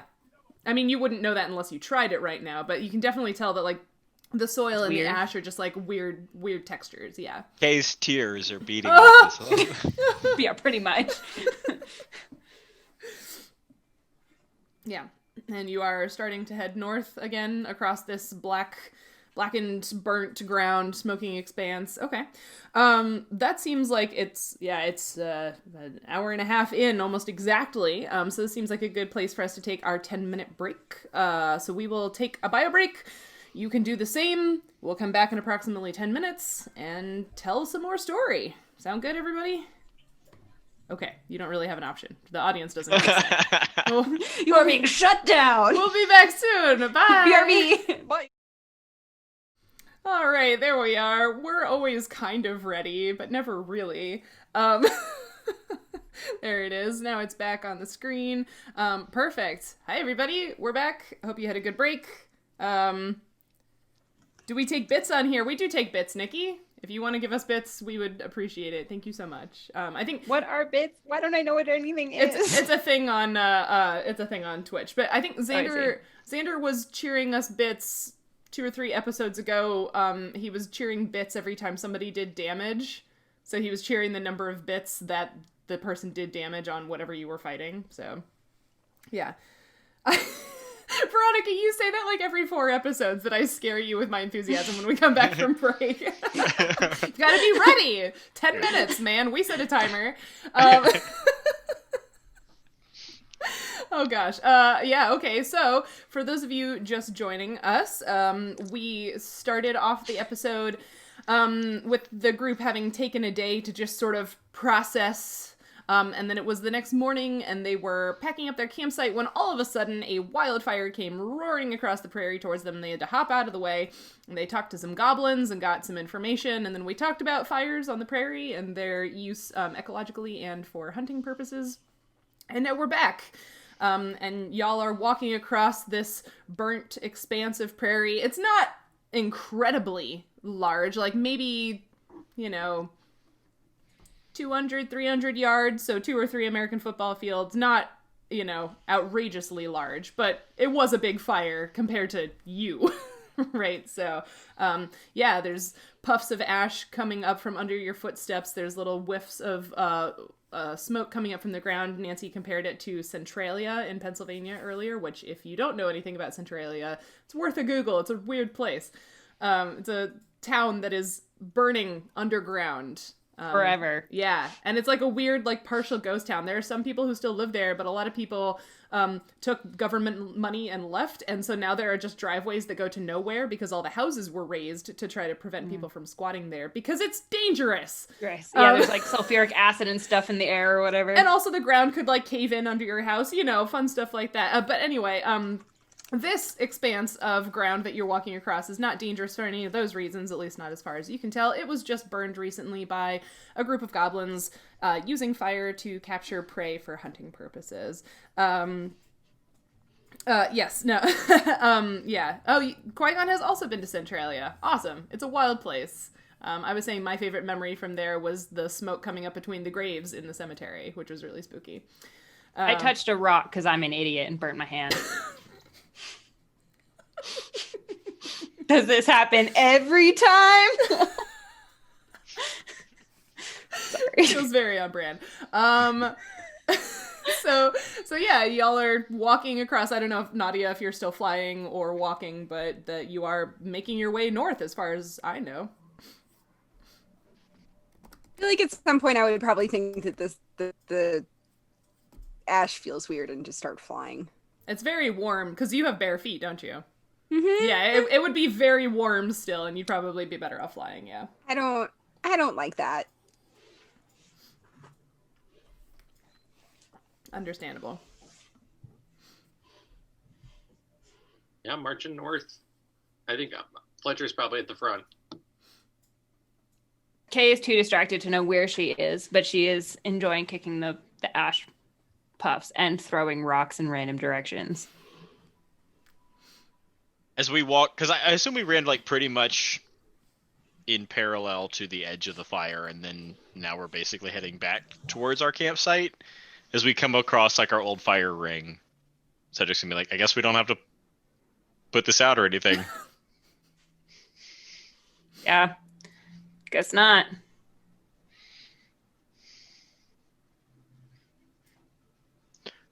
Well,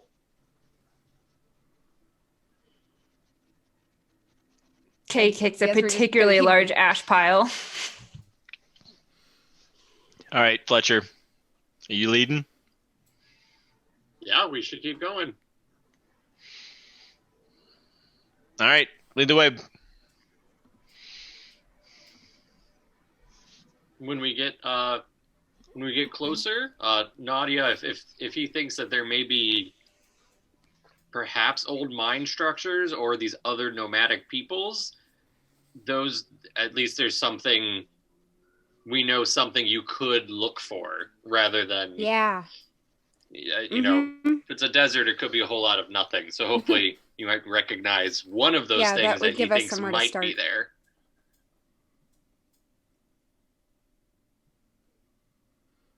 And I'll just pop up periodically and see if I can see anything like that, I guess. Because how far are we still from the desert?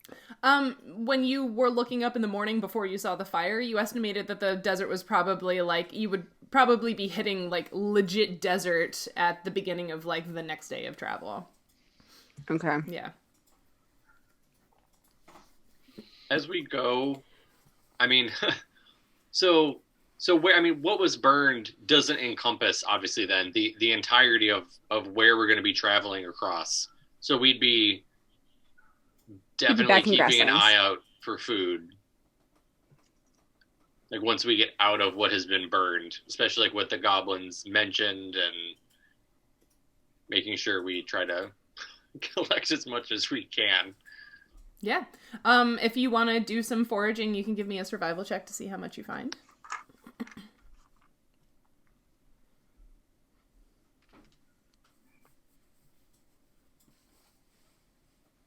22. Wow. No? Okay. Just a nope. Just a nope. Yeah, so Nautia, I imagine after you get out of the burned area, you might come back down towards the ground, but your keen senses and your experience relying on foraging help you to find quite a few, edible berries and flowers and, plants that you can pull up the roots and whatever. You might even catch a few bugs if you're so inclined, given that you have a fly speed and stuff like that. So, yeah, I imagine her sort of flitting back and forth around the party as you continue moving, that she's finding things for you and sort of stuffing them in a knapsack. Yeah. Yeah, at some point I'd probably sort of fill my bag and then say, does anyone else have a bag that you could carry some of this? I'm used to foraging for myself. Yeah, you can put stuff in my bag if you want. Okay. So just every once in a while I pop up behind you and throw something in your bag. Alley-oop. Slam dunk.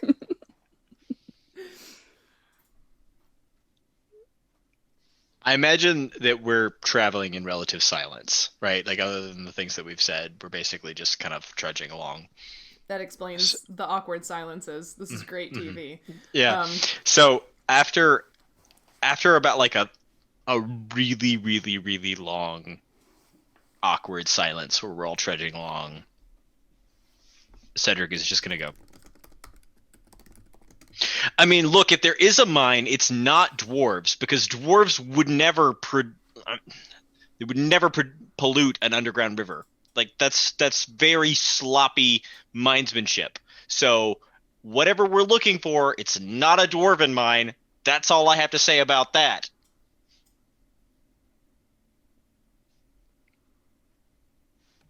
Uh-huh. Okay. I mean, we'll see when we get there. What if it is a dwarven mine? What you gonna do about it? What if it's not a mine? I'm just saying. I mean, real dwarves who know what they're doing never make a mine that polluted an underground river. It's just sloppy. It would be. No one has accused dwarves, Cedric. Yeah, I know that none of you guys said anything, but like, I wanted you all to know dwarves are better than that. Okay. Well, thank you for that PSA. Thank you for that 500th reminder of that fact, Cedric.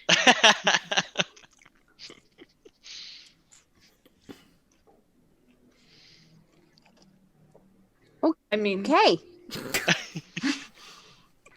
what do you guys think it is, though? Do you even think it, like Fletcher says, it might not even be a mine? I don't know what it could be. It could be any number of things. It could be a natural source or something that one of the peoples in the land created. It could be something that is actively producing this. It could be something abandoned. Who knows until we get there. Well, what are some things that we should look for? I mean, I'm mine. I get it. But, like, what are some signs of, like, what direction or, like, something that we should, I don't know. Well, like, tailings would be the sign of a mine, right? I don't know what those are. Well, in my third cousin Flemington's mine, the tailings were dumped outside. I mean, normally we use them for like building stuff and filling in areas or whatever. But it's basically like everything you don't need. You're mining for, let's say you're mining for precious gold or precious metals or gems or something like that. All the other stuff that isn't that stuff, you just kind of dump it, right? And you can use it like fill dirt, or you can, haul it outside, just dump it outside, where, all the where the dwarves don't live. So you don't care about what happens to it outside. But, like underground, you got to take care of all your resources and things like that. So you wouldn't want to, like, dump, tailings, especially if you've used... So sometimes you'd use acid to extract precious metals and things like that from ore, which is why I mentioned a mine. So some mines do produce acidic waste, but it would be very irresponsible to deal with it in some way that ended up with it leaching back into an underground river, because I mean those are the rivers you use, right? Like you wouldn't want to poison one of those. So I mean, you live underground, but what if there's a group of people who live above ground and like dumped it underground because that's where they don't live? Yeah, that would make sense. Yeah, see, it's one of you above grounders probably. One of us above grounders? What? I mean, I'm just saying. If you don't like us, you can leave, No, I like you guys fine. You guys are great. Yeah, I'm just saying it's, you don't know a lot about mining. It's true. I said I didn't know anything about mining. I See? literally said that. That's what I'm saying. If you were a dwarf, you'd know a lot about mining, and then you wouldn't dump any And if you were a acids into an human, you would underground know river. a lot about everything else. Well, I do. I mean, I know a lot about a lot of things. Moradin, gemstones. Your imaginary friend, he's doing a real good job protecting our friends. Our real ones, here. Moradin does what he can. He doesn't place any challenges in front of us that he knows we can't handle. I'm sure that he wouldn't have encouraged Lucanus to make that choice if he didn't believe that Lucanus needed to be in the astral plane. Yeah, in the astral plane. All right, I'm just saying, it just seems like we had bad luck and walked into a trap like a bunch of idiots. Sure, that happens. That's why I'm saying we got to be more vigilant about... You just said it was planned. If it's planned, then it doesn't matter how vigilant we are. Well, I mean... This is why religion is stupid. The gods help those who help themselves. And Lucanus wasn't helping himself? He was Well, what? He was like, some what, things are 700 years unavoidable. old? Whatever. There's a reason why people don't like you. And she just like trudges off and kicks more ash. People don't like me?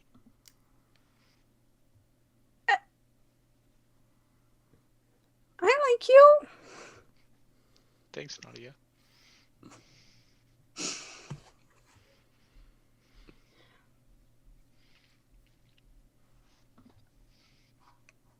I mean, I don't hate you or anything. I'm just saying, like, sometimes you rub people the wrong way. Sorry. Yeah, me too. And she kicks another pile of ash.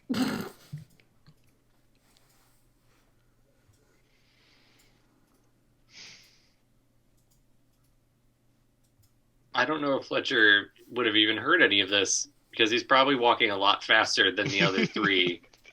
He's been pretty much looking ahead and just doggedly walking forward. Mm-hmm. Not really engaging in anything like that with the others. Cedric's having to, like, run to catch up with Fletcher now. Of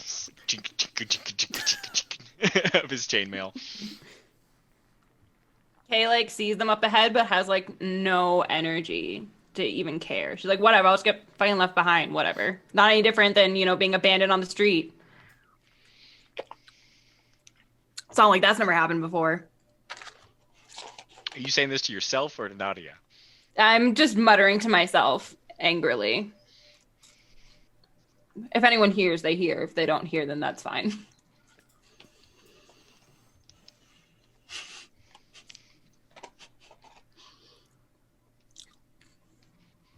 So I guess we travel for the rest of the day. It's not This way, fair. or- It's not fair. Like, the whole thing isn't fair. You're all just like, I don't know, as if it never happened. I don't know, Cedric, you tell all these, like, dwarves that you know, like, had a great honor and, like, went into the plane and, like, did stuff. But, like, what did they do? Did you guys make those legends up? Were they real people? What happened afterwards? Sure, they were real people, but the thing you got to think about this is we don't write legends about the people who, you know, were hanging out with those people beforehand and then got left behind when those people got, you know, raised up into the astral plane. We're those people right now. So, you know. What, so those people aren't, like, doing good stuff in the world and we don't get our own stories? No, we're going to get our own stories. This is just, you know, one of those ones that, you know, you skip over because it's boring. Like, you know, the Book of Moradin, chapter 3, verse 87 through 120. So someone did write about it, you just didn't read it. No, I mean, you read it once and then you don't read it again because it's just, you know, a bunch of bagats and that kind of thing. I was just going to say the bagats. Thank you. Anybody who's read the Bible, you're like, wow, this gets boring real quick after Genesis. Pages. Pages.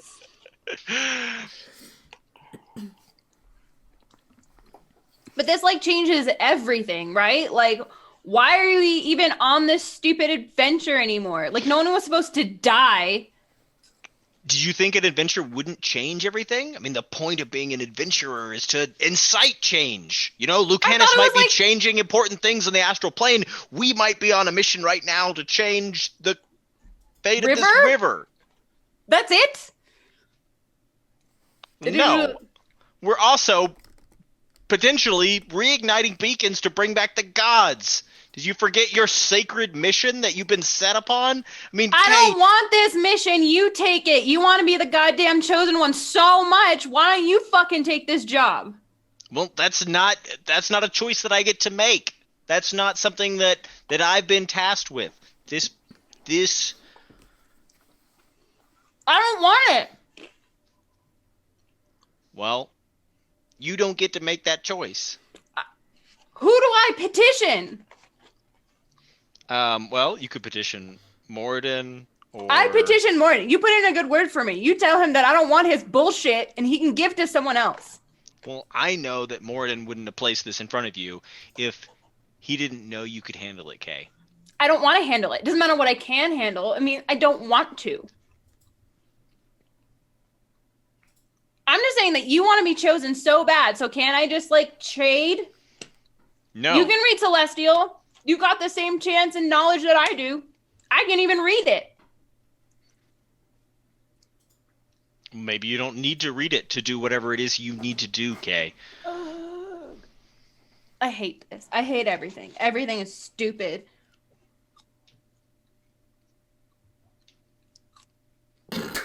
Angrily eats French fry.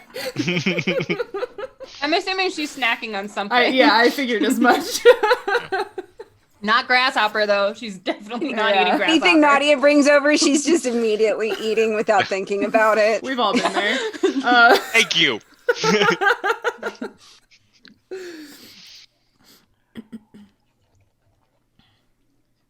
Are we there yet? You know we're not. Are we close? I don't know, Kay. I'm not the navigator. That was something that I was not called to be. Yeah, I think Fletcher's in charge of that. Hey, Fletcher!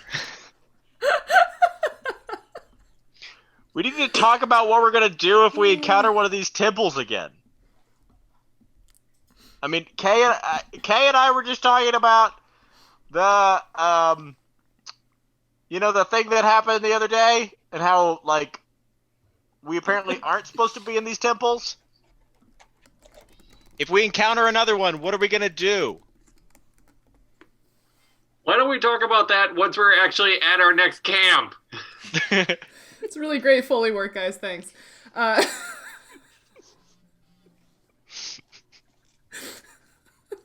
Okay. So you definitely want to camp as we see the transition between these biomes continuing to happen. I assume we would set up camp before we get into anything like very deserty, like where we have at least a hope of like perhaps finding a little bit more food around our camp or something like that. Yeah. Well, we're not going to flash quite that far forward yet, because Fletcher, as you said, you're sort of doggedly walking ahead of these folks, and all of you seem like you're sort of stomping a little bit, if I might be so bold. Seems like there's a mood happening. What is that cat doing right now? Whatever she wants. Okay. Yeah, it seems like there's a mood happening, so maybe everybody except Nautia is stomping right now. When all of a sudden, Fletcher, you feel the ground around you start to rumble, and all of a sudden, two very large heads you hazard, they certainly seem hazardous, pop up out of the ground on either side of you, and we will, there's a random monster encounter, head on to roll 20. Boop. I hate this day. I hate this month. Oh, it's a bunch of graboids. A bunch of what? Graboids. What is that from? Has no one seen Tremors? No. I have Oh not. my God. I'm sorry. It's been a long time. Y'all need to see Tremors. They look like termites. Kind of. Yeah. So what No, they're like totally soldier termites. We have some here that have big jaws like that. Yeah, so what you see is the heads, at least, as they're starting to emerge from the ground, of two very large, maybe insectoid type creatures with huge mandibles and armored heads and bodies. They are very large. They take up a 10-foot square on the map, so they are bigger than you. And heavily armored and seem intent on moving towards you. So I would suggest that you roll initiative. You would suggest that we roll initiative well. Yeah, that too. That too. Where is their initiative? Oh wow, that's awful. Okay. It was only kind Monster of prepared. time, monster time. Yes. Big buggy things coming out of the prairie. D&D fans will know this one. It's a classic. Anybody with an initiative greater than 20? 21. Cedric is going first with a 21. That's new. Okay. 15 to 20. 16? 16 for Nautia. 10 to 15. I have a 14. 14 for, Kay is really feeling it today. Kay, what did you get? 6. A 6. You still beat the bugs. They did real bad. But that's okay, because they just popped out of the ground, and now they're having to extricate themselves from the soil, so it makes sense that it's going to take them a minute. So yeah, Cedric, you are maybe like 5-10 feet behind Fletcher and a little off to his side, and there's one of these big bug things coming up out of the ground on either side of him, basically. What would you like to do? Looks like there's some good eating on one of those things. I'm going to run forward and smash it with my warhammer. Okay, do that. 19 versus AC. 19 versus AC. Yeah, that'll hit. 9 damage. 9 damage. Sorry, I forgot to write down. I'm assuming that was on the red one because you didn't move to it, but yes. Okay, sorry. That's fine. Yeah. No, that's fine. That's fine. The closer one to me. Yeah. So I'm going to run up beside Fletcher and just kind of shoulder to shoulder. And that was smash it in the face. And that was 9, you said? Mm-hmm. Okay. I hate doing math. Okay, there it is. Okay. Nautia, you are next. You're sort of off on Fletcher's other side, and a ways back you were foraging. But yeah, there are 2 large bugs coming up out of the ground. You've never seen anything quite like this before. Oh, okay. Boy, I just don't even know. How about that acidic blob thing I can do? Okay, sure. Just gotta remember how it works. Oh my god, it's been 10,000 years since I looked at this. I'm sorry. That's okay. You've got a lot of abilities. Where is the... Okay, 2d4. I guess, do I have to... It's I either still have to roll to hit, right? it's either you doing an attack or them doing a save. Is it? This is It's like Mel's acid arrow. right. I think that might be. Yeah. I think that's a Sorry, ranged spell attack, ranged. isn't it? Yeah, it's ranged, yeah. Okay, ranged touch attack. Which one are you attacking? The one on the left or the one on the right? Probably the one that Cedric just hit. Okay, so are you gonna move so that you're not trying to fire through your friends then? Oh, it's totally on the opposite side. Never mind. I'll hit the other one. Okay, so you're going for the one on the left. That's a better idea. You could fire acid over Cedric's head. We could see how that would work. That just seems like asking for trouble. I need a haircut anyways, so just burn it all off. Well, I just rolled a natural 20. That means you So- roll again to see if you can confirm the critical hit. That's an 8, so no. Was it an 8 on the die? Yeah. Okay, what's all your attack add What's stuff? the attack? It's not the I don't think. It's only +3. That's enough. They don't have a very good touch. Okay. Yeah. Yep. Cool. So that means that your critical is confirmed. So yeah, you so double, air deals 2d4, yeah, you double everything. and then on I'll the- double that. Yeah. So that's 4, 8. 8. All right. Yeah. So is it like I don't remember if we decided it was like a spit Arrow- thing that you do or. Arrow deals, yeah. So it's basically like a spit thing. Takes 2d4 points of acid damage, no splash for every 3 caster levels, and this defaults to level 3. Right. The acid unless neutralized lasts another round, so it gets 1 extra round, doing another 2d4 points of damage in that round. Nice. Awesome. Yeah, so you spit a glob of acid and it hits this thing square in one of its eyes and it just sort of like, jolts back a little bit as it's trying to crawl up out of the soil towards you. Oh, there's lots of positivity happening in the chat. That's nice. Okay, Fletcher, your friends have moved up beside you, or one of your friends has moved up beside you. There are 2 very large bugs. One of them is right in your face. I think I take a single step back Mhm. to make enough room to hold up my staff and try to cast a scorching ray on the one that Nautia just attacked. Nice. Okay. Fletcher is having none of this today. Okay. Fuck this bug! And you It's a not natural 20. And this is a ranged touch attack? Range touch attack. Okay, Yep. yeah, that hits. Okay. And you're also hitting the one on the left that Nautia hit? The one that Nautia hit, yep. Cool. Yeah. And so that gives me... That fell.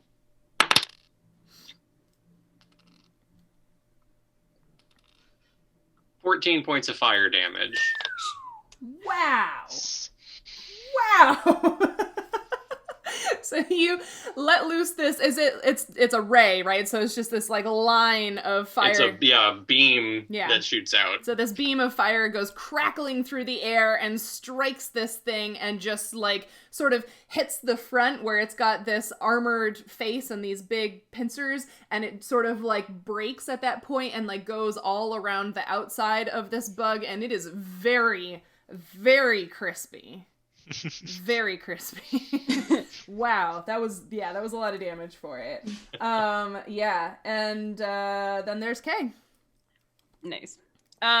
Is it possible, like, if I move a little bit, is it possible for me to aim for like the not armored head, or is that not a thing? It is pretty well covered in armor. Okay. Like, as it's emerging from the ground, you can see this thing is heavily plated. Like, it looks like a bug, right? Every part of it that is visible is sclerotized or hardened like the exoskeleton. of the bug. I mean, like, termites pretty general, I'm just gonna say. Yeah, Are termites are sclerotized pretty on the front squishy, end but- and very squishy on the back end. Yeah. No, these things are pretty heavily armored. Yeah. I'm gonna yank out one of those red arrows I've got. I don't know what this thing's gonna do, but I'm pissed and I'm gonna shoot it. Okay. Oh god. And I guess I'm gonna shoot it, I guess. Okay. All right, come on. At the one on the left. Yeah, I got a not natural 20. Wow, you guys are rolling really good today. So that hits. So you can. And it also screams, right? It as does. it's fired. It screams. Let me find the thingy for that. Da-da-da-da. Oh my god. Wait. Oh, right. Okay. Sorry, I had to remember which book this thing was out of. But yes, the arrow screams as it flies from your bow. Do I hit it? Should I roll damage? Yes, you should roll damage. And it's a +1 arrow, so you add 1 to the damage. I got 6. Okay. That is... Wow. Sorry. Where is it? Arrgh. There it is. Okay.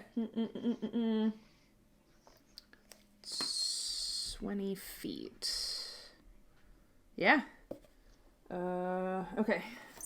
I don't think it's immune to mind affecting effects. Nope. Okay. Cool. So first we will resolve that. Uh-oh.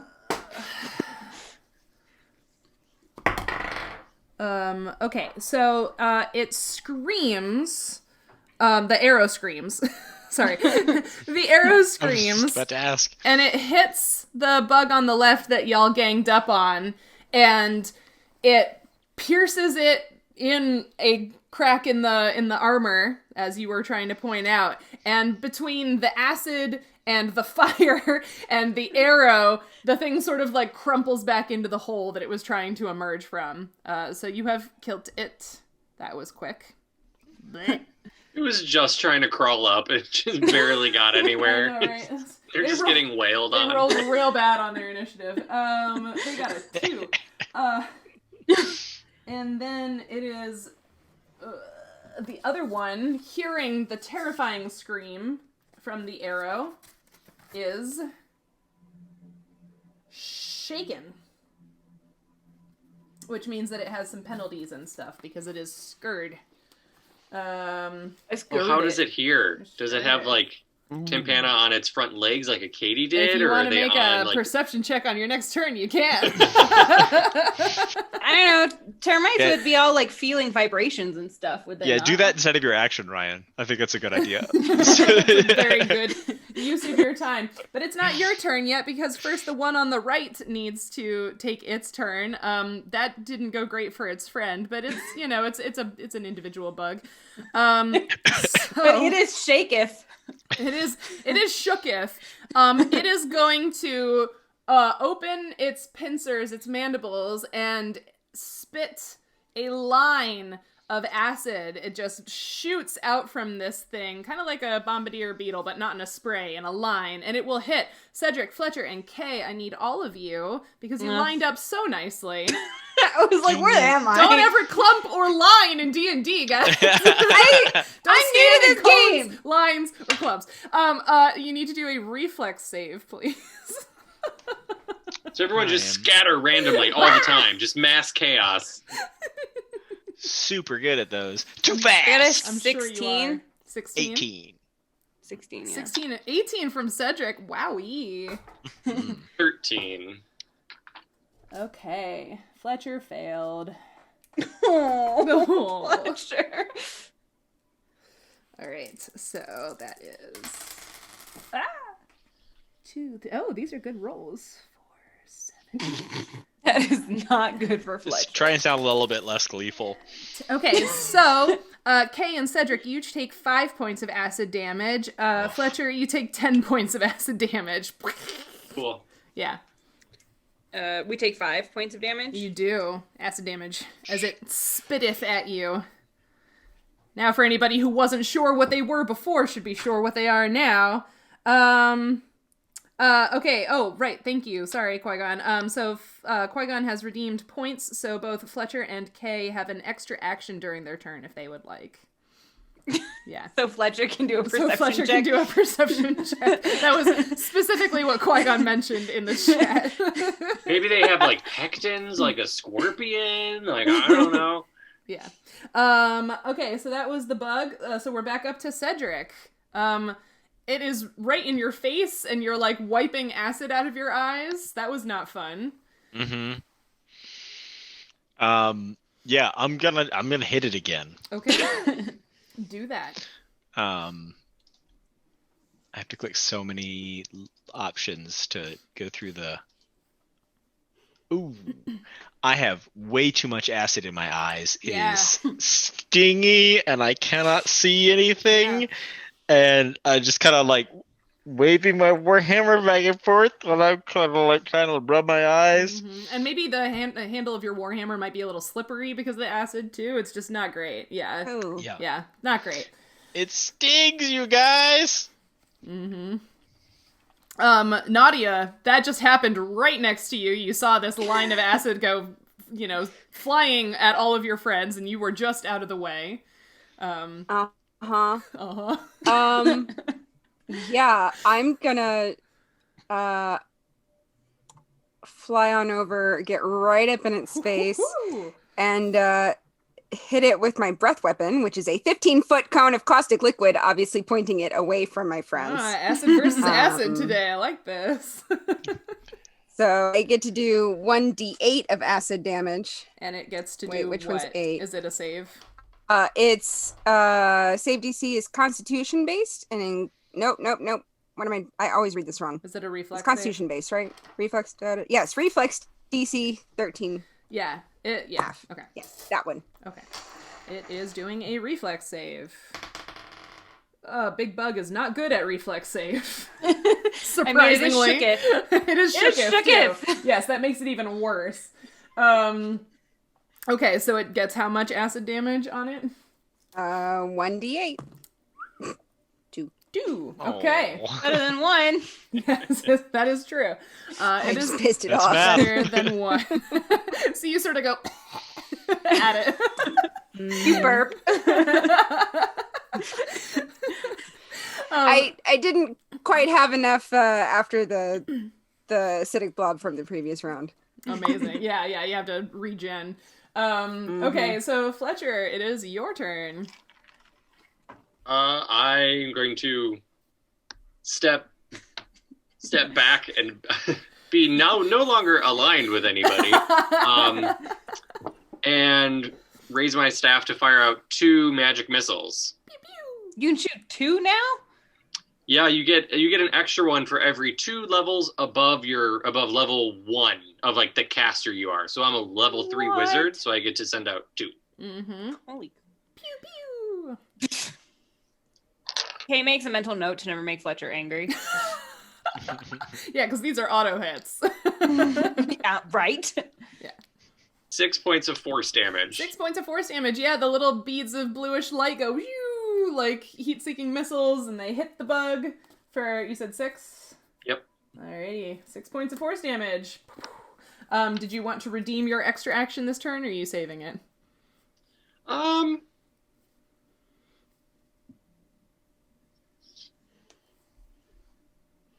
Do that. Yeah, I think I'm going to try to cast a Ray of Frost too. Nice. We are not having it today. Yeah. They came out of nowhere. I got really hurt.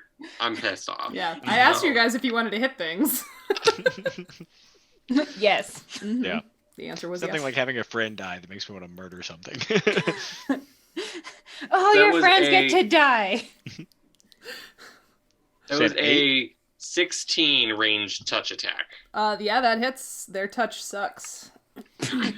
It's a 9 for their touch AC. They're very 3 large. cold damage. 3 cold damage. Alrighty.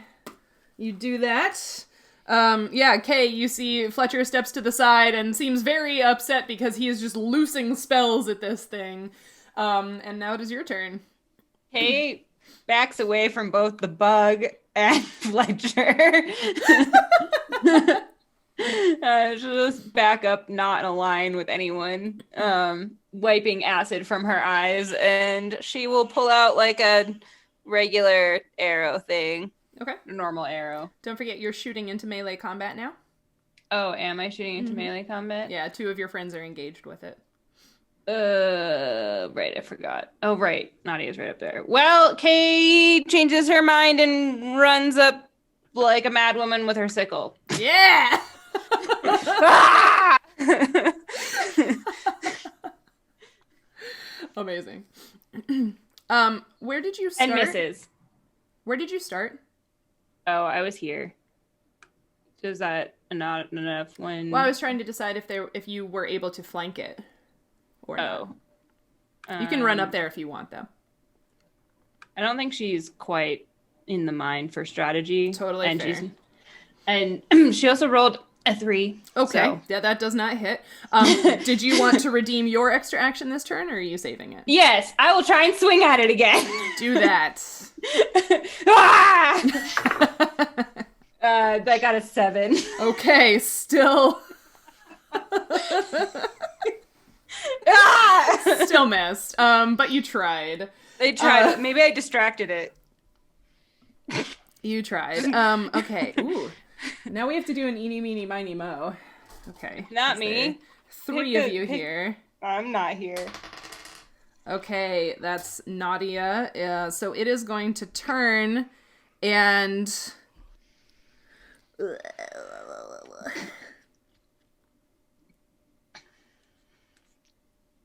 Okay. So it is going to bite out at you. Whoops. With its giant mandibles.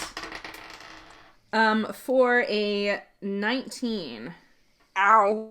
Yeah. Okay, so that hits. So then it does...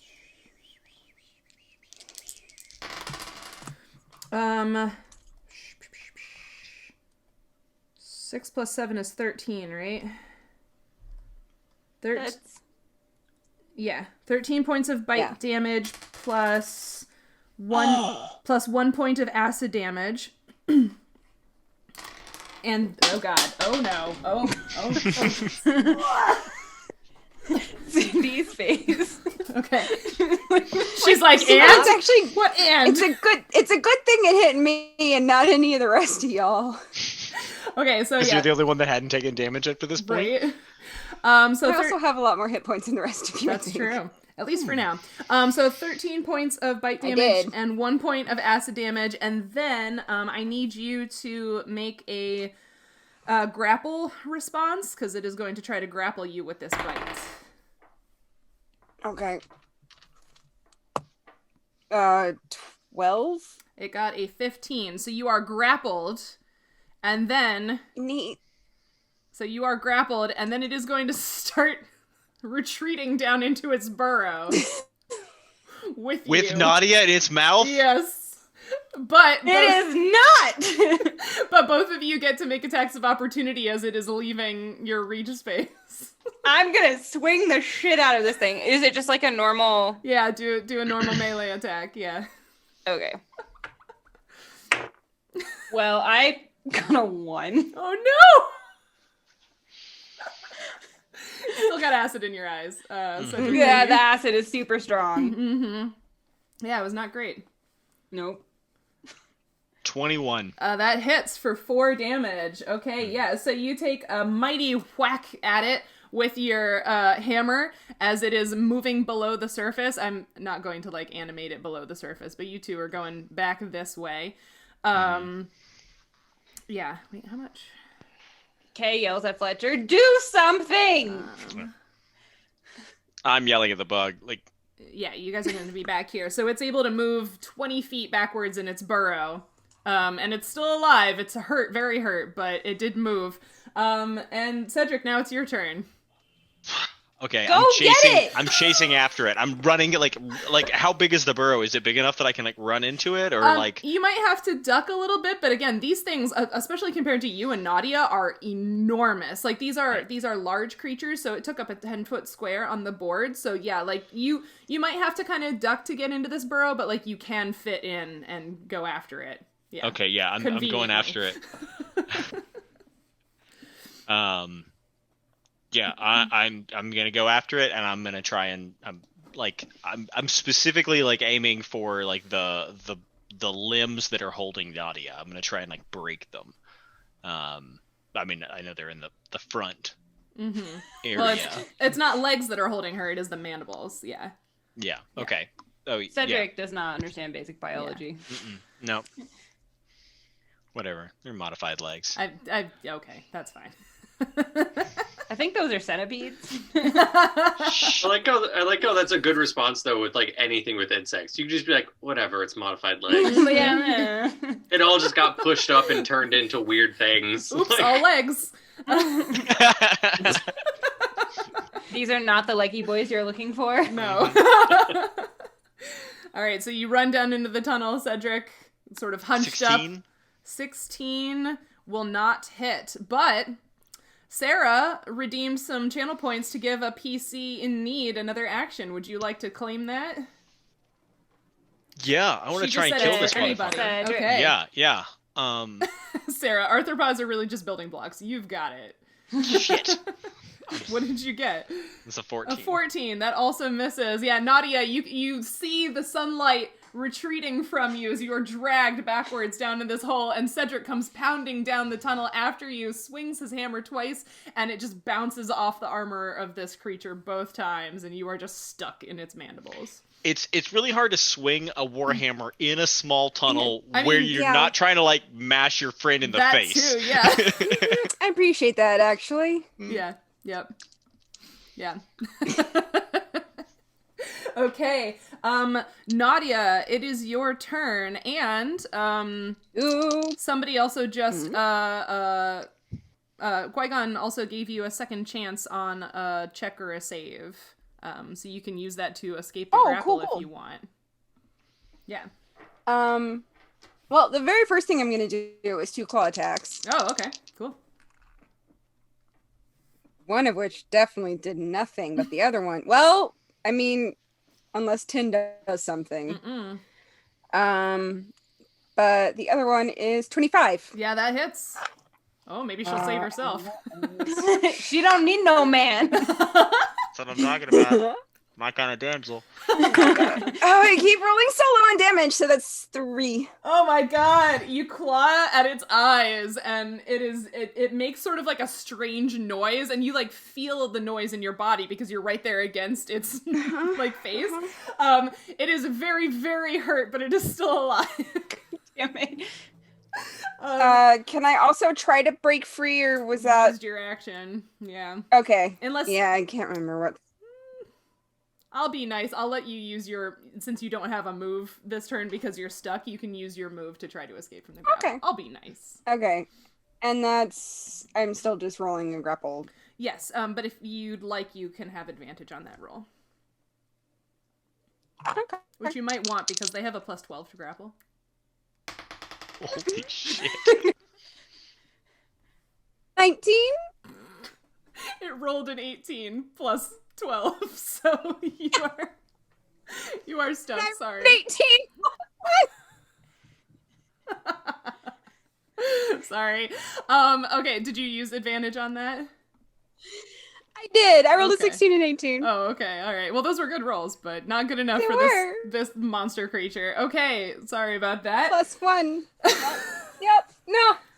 That's how the game works. Yeah, yep. Fletcher, you watched the bug grab Nautia out of the air, in fact, and drag her down into its tunnel. So it is somewhere underground. And then you saw Cedric run into the tunnel after them. So I want to move to the entrance to the tunnel where I saw them go in. Mhm. I'm assuming it was probably like just sort of like the width of the thing. So there's room for like basically just Cedric to be in front of it. So I would just see like him and then behind him the creature. And I couldn't get past him to the creature. Not There's really. no like room in the tunnel. Yeah, not really. So if I'm at the mouth of the tunnel, how far is Nautia from me? How far is it retreat? It was able to retreat like 20 feet backwards. So that is how far it is away from the entrance. Okay. Yeah. Well, and that's perfect. As I yell, "Sorry, Nautia," and cast grease on her.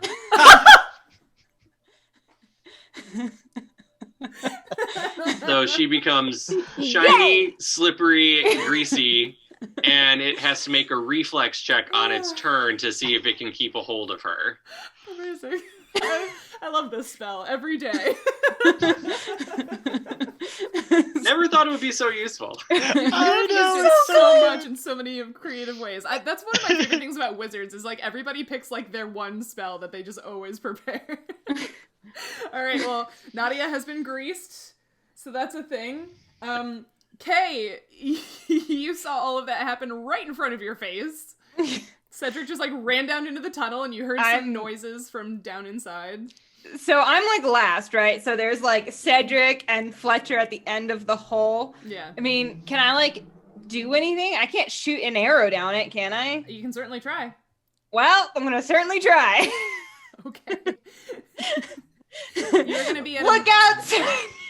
You're gonna be at a -4 because you're trying not to hit Nautia and Cedric, and it's Okay. down in a tunnel. Yeah, there's like Cedric can like his whole back just tenses up. Because you've been shot in the back before. Yeah, by Nautia, by K. You're back and like sense it. It's like, ugh. It's like all the hair on my neck just stands up. I got a 3. Oh, that face, I was like, did she get a 1? Please tell No, me I she got got a a 1. 3. Okay, you got a 3. So this arrow goes like ricocheting down and off like the walls of the tunnel and like off of the armor of the bug, and Nautia and Cedric are just like, ah! But you I didn't hit you did guys. not hit it. Mm-hmm. It looks like there has been another extra action redeemed for anybody who wants to take it. Did you want the extra action, Kay, or are you I'll good? try again. I'll Okay. try again. All right, come on. Come on, D20. We are such good friends. Am I still at a -4? Yep. At a 13. Nope. This one just sort of sticks in the dirt of the wall of the tunnel. Okay, so now it is the bug's turn. What did you say the save is to keep a hold of Nautia?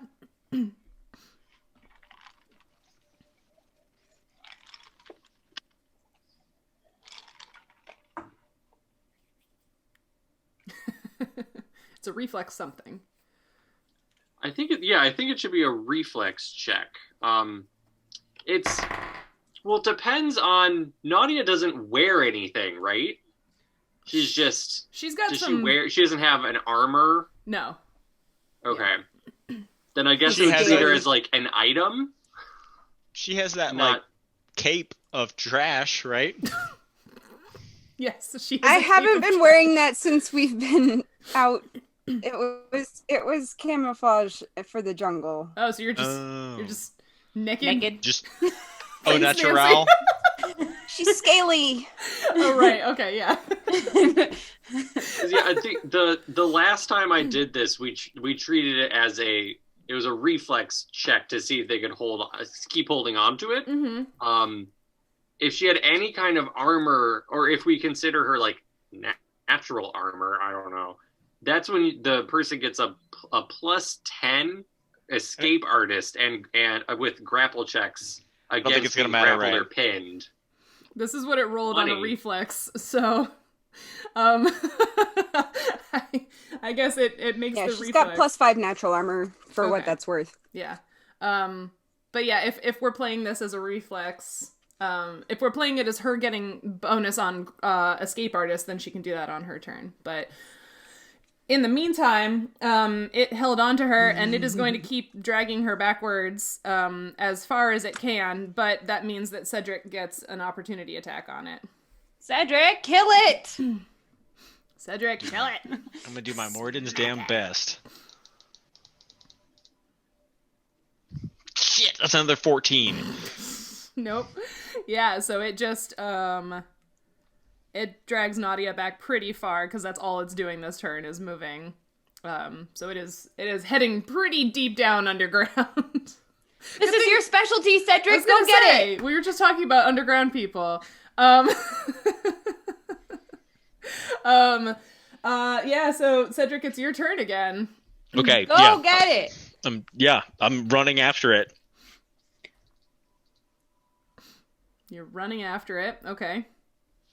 How far can you And get? I miss it again. And you miss it again. Yep. It's a 15. He's right up there on it, and he just keeps swinging and missing. But that does mean it's Nadia's turn. And that was... Okay. Did you... So I can... No, sorry. Go for it. What were you saying? we just both kept starting talking at the same time. Go for it.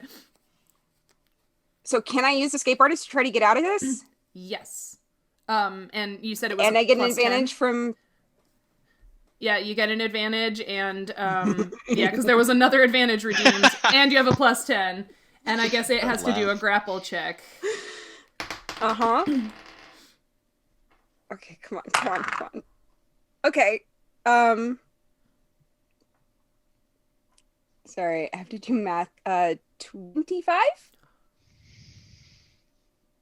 If it meets, it beats, so I guess... I don't know how we resolve this, because it also got a 25. But I guess since you're the one Can acting... you make sure I did that right? Okay, so he was plus 10, so that's plus 6. I rolled a 7. Wait, did I do that wrong? It's 23. 23. In that case, Yeah, the so 25 beats you. Sorry, man. Oh, wow. Ugh. This bug. It's hard Yeah. to beat. It's bugging me. Yeah. Fletcher, you can not really see them anymore even because it's so dark down in the ground and you're still standing there at the head of the tunnel. Yeah, I don't know if there's literally anything I can do. I'd have to like crawl in the tunnel. Mm-hmm. And there's it's Cedric and then the thing. Like, and I don't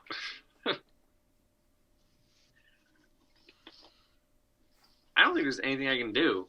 Okay. I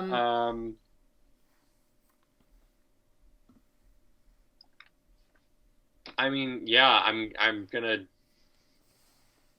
All I can do right now, I can't do anything. I'm gonna eat my granola of Cure Light Wounds because I'm so injured. And that's all I can do. Okay. like nervous watching a horror movie. Like, oh no. Okay, so that was Fletcher. Kay, you can still see them. They're getting farther away, but you can still see them. That means that there'd be just technically at the edge of the range of my bow, right? Mm-hmm. I'm gonna try and shoot it again. Ugh. Do it. Come on. Come on. It's at a -4, right? Uh-huh. I got a 13 again. Nope. Okay. Oh man. It is just gonna keep going, I guess. I'm not going to keep dragging it off the screen because that's dumb. But you know, it's still going. How long is its tunnel? Dear Jesus. They live underground. But I mean, yeah. They live underground. But Cedric, that does mean you get an attack of opportunity on it. okay. 22. And you run up to it, and you're just so frustrated at this point because the stupid thing is so armored, and you just take a swing, and you're like really trying to be careful about not hitting Nautia, and you just smash one of its legs, and the whole thing sort of crumples, and the mandibles open just a little bit, and Nautia is able to crawl out. It had Right. one hit point for like a long time, guys, and you just couldn't get the last hit point. I'm gonna I like. should have done another claw attack! Yeah. Like I stick out my hand to like help Nautia out of its mouth. Yeah, definitely take the help. Yeah, and then I'm gonna like pick up your arm, put it around my shoulder, and kind of like carry you, like kind of like walk you out of the tunnel. And like as I am, I'm like reaching over and like trying to like pat like your bite mark wounds and just like kind of like cure light wounds, cure moderate wounds. Just like on both of the two, what I imagine are two big piercing holes in your stomach. Absolutely. So I'll roll for this in a second. Yay! You beat them! Woo! Didn't like those. well, the first one went down so quickly. Because you all ganged up on it. Mm-hmm. We all ganged up on the second one too. We just were worse at it. Blew all our dice luck on the first one. Yeah. I used up my strong spell. Although what would you have done? Like put a cone of fire down the hole of that crispy Cedric and non-existent Nautia. That would have been bad. Yay, you killed them. Did you guys want to do anything with the one that, is still above the surface, or are you good? Is there anything to loot on it, I guess? If you want to take a look at it, you can. I guess I'd take a look at it. Sure. Was that a search check? Yeah. Fletcher wants to look at the ears. I'm interested Nautia, in how you they heal move for- through the ground. I healed you for 24. Nice. Well, that's very cool. Thank you. I got a 23. All better. Search the thing. 23 to search the thing. Yeah, so this one that you guys killed above ground, it had not spit a line of acid like its friend had, or presumed friend had.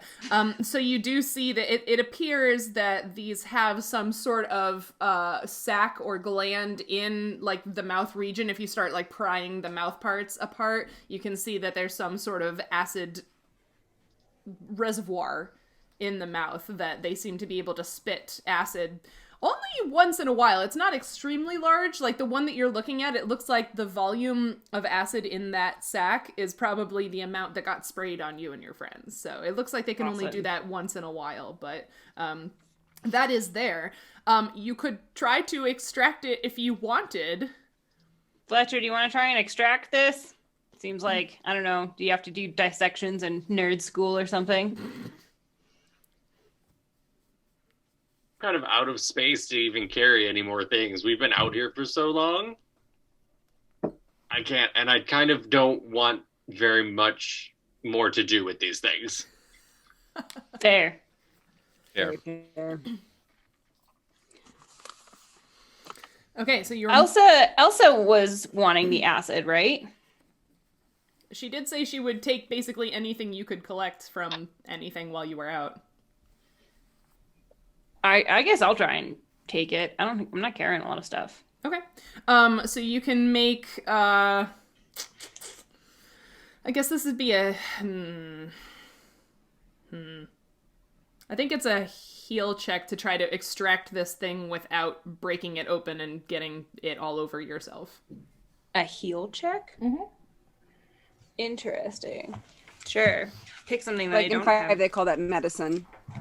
Yeah. Oh, I guess that makes more Anatomy. sense. Yeah, it's basically the same idea as it's an anatomy check of sorts. Yeah. Or if you have good. knowledge nature, you could Perfect. Pick, or the knowledge nature might be slightly better. Do you have I don't that? have anything. I don't have knowledge nature. Never Okay. mind. Yeah. Cool. I guess I'll try and not get acid all over myself, which I don't think is going to work very well. Right, come on. Am I able to assist her in some way since I'm there with her?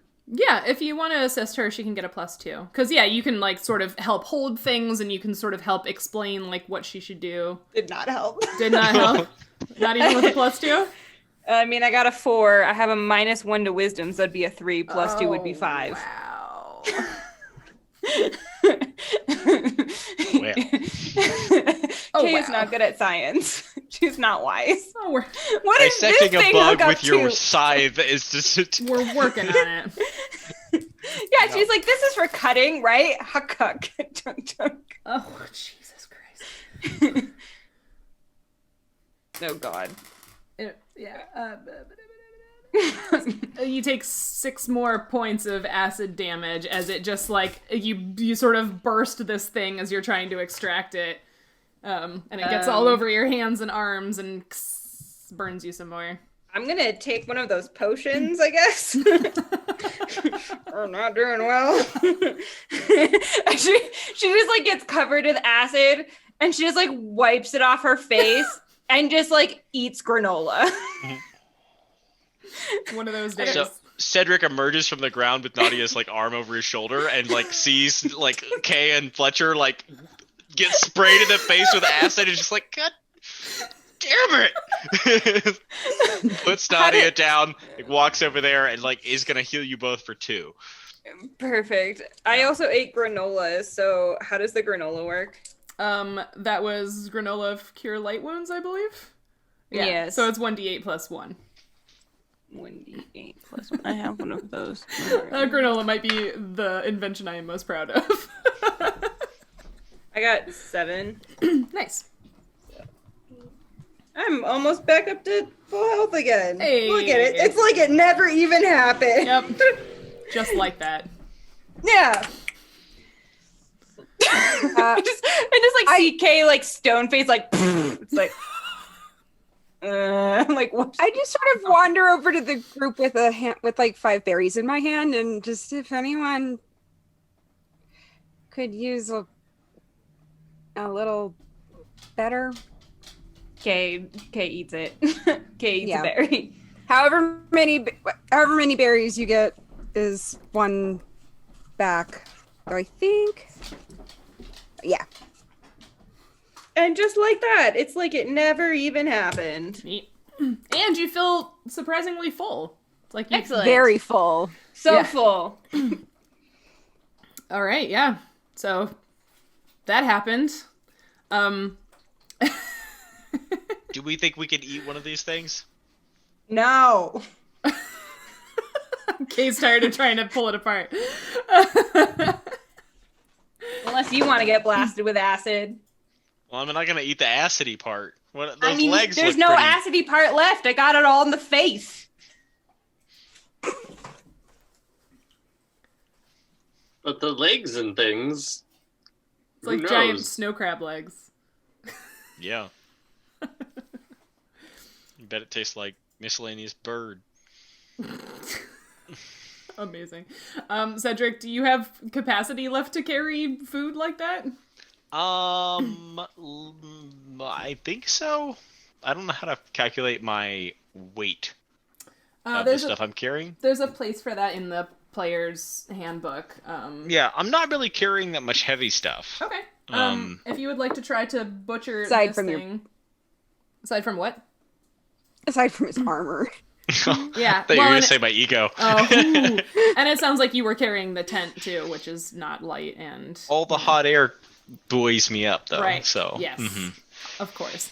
Yeah, if you would like to try to butcher this thing, I'll say you can get, sure, you can have 2 pounds of unkeg meat. That's fine.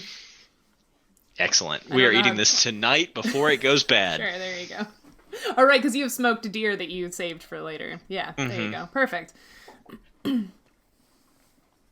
Yeah, okay. So, the farther north you've been moving, and you continue to move after this event, the drier the air feels.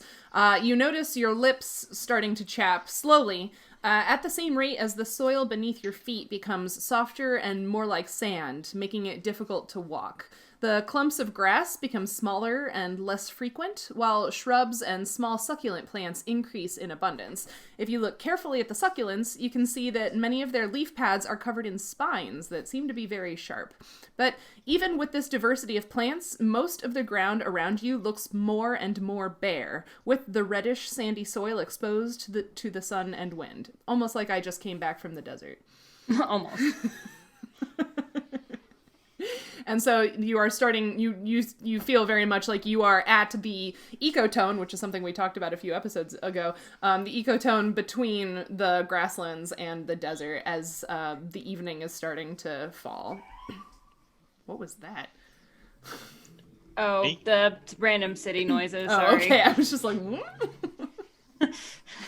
We should probably set up camp and rest before we get far into this, not knowing where we might end up in the desert. Nautia, do you want to do one more check before we camp, just to see if there's anything around we should be aware of, and Yeah, that's a good call. maybe we can think about which direction we're heading tomorrow morning.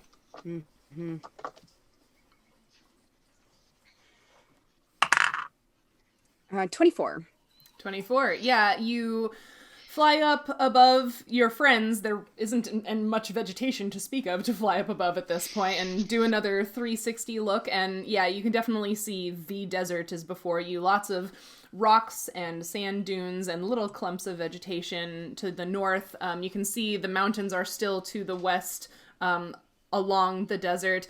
We can see the grasslands behind you to the south, and to the northeast, maybe you would anticipate like 2-ish hours, 3-ish hours away from you. You see, as the light is starting to fade, what look like maybe some fires. More fires. 2 or 3 hours away to the northeast. Yeah, it looks like a few fires. You're not sure how many, because it is rather distant, but yeah, it seems like there's something there. These look like campfire type things, not like the prairie fire. Like little lights, little spots of fire. Yeah. Okay. So I told the rest of the group that I think there's campfires sort of that way. It looks like it would take a couple of hours to get there, so we probably shouldn't try to go tonight.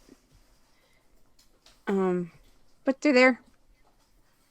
I wonder, perhaps we should try to sleep early and rise well before the sun and to make our way in. Deserts are obviously going to be extremely hot, and we won't want to be doing our walking during the middle of the day. So we're gonna, I think, need to adjust how we are traveling. And if it's only a couple hours away, that could be easily done before and sort of at sunrise, and we might be able to get to where that is. And it might be these leggy people that he's told us about.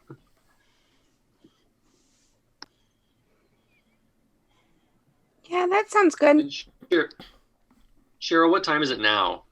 Oh, like what time is it in the game? Yeah, probably like 6, 7-ish. So like it's it's early summer, so it's still, fairly bright, but the light is fading. Yeah. Yeah, then we should probably go to sleep so we can all have a long rest and get up. I'm tired. Yeah, I definitely won't argue with that.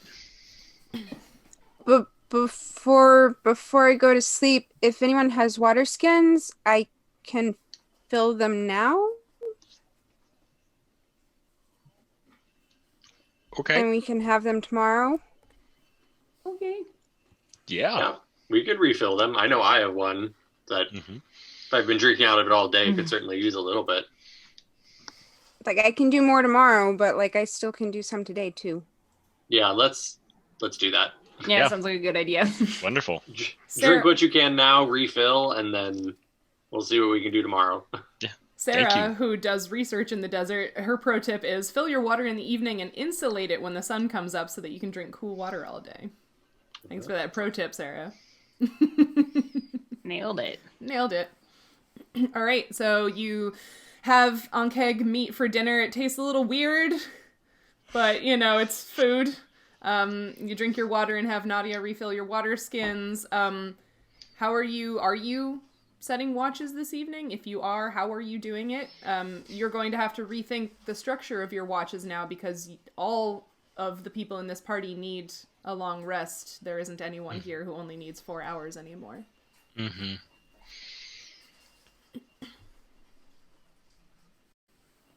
So we all need to take a watch, and we need to space it out as far as... It'll take 3. Yeah, right? If 3 of you took 3 hours, that would be approximately enough, yeah. Oh, and that would be enough for everybody to get At full least rest? 6, yeah. Oh, is it 6? I mean, there isn't like an exact number, or at least like I don't play with an exact number because like, yeah, you can function on 6 hours. Some people are better at it than others, but especially if you were to rotate who is, doing the watches every night, that would mean that each of you would get, longer nights of rest too. So yeah. And even when you're on watch, you're not necessarily doing something that's super strenuous, right? You're just being awake, but like your body is still resting. So, it's doable. I will take the first watch, especially if we're going to be adjusting our schedule. I'll stay awake while it's still light enough out for me to see well, and then somebody else can take over in the dark. I can take the last watch. I can take a dark watch. Okay, so I it will sounds sleep all the way through tonight. Yeah. So it sounds like we're doing Fletcher and then Nautia and then Kay, huh? Mm-hmm. Okay. Fletcher, give me a perception check for your watch.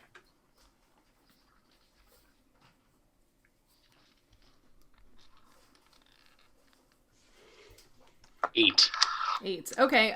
So you hang out as the light fades, the sun sets. The sunset over the mountains is beautiful today.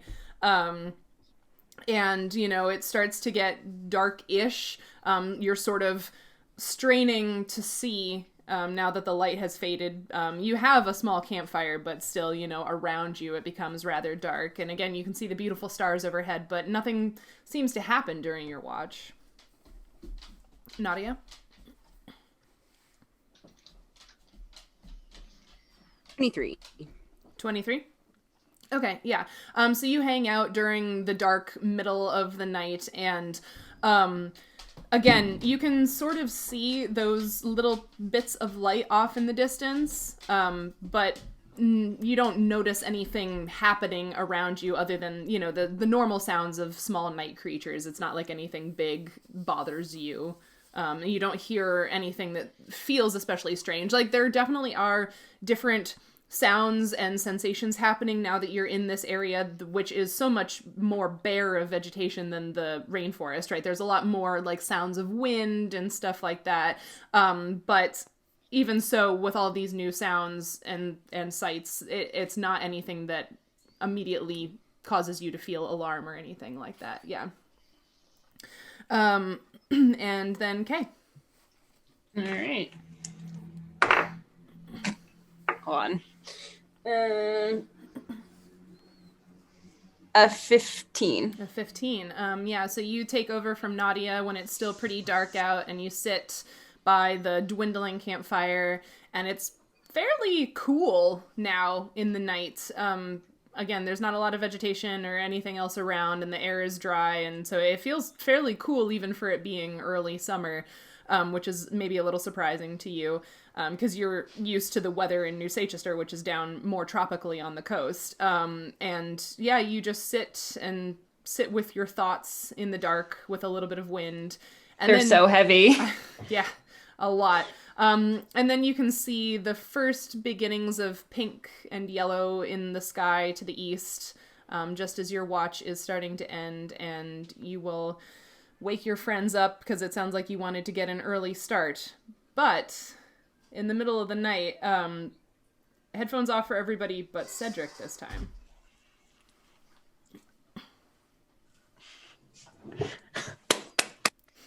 His face. So good.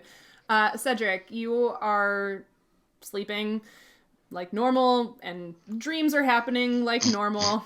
Thank you for that.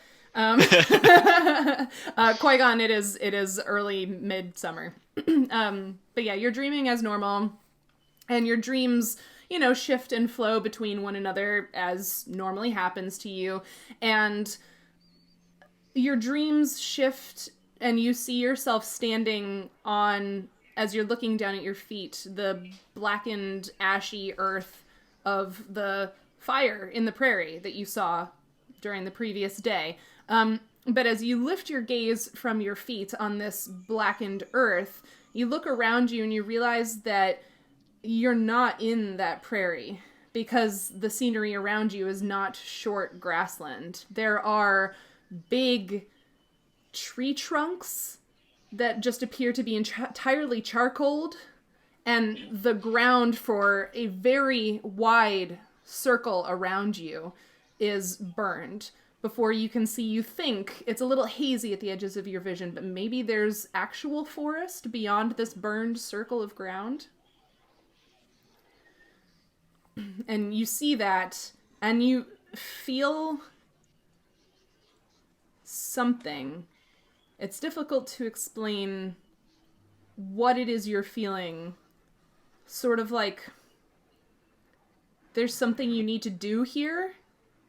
And you start to look around trying to figure out what it is you're supposed to do, if there's anything here you're supposed to be interacting with, and it just sort of seems to be this barren ground. And as you're starting to look around, the dream transitions into something else. Okay.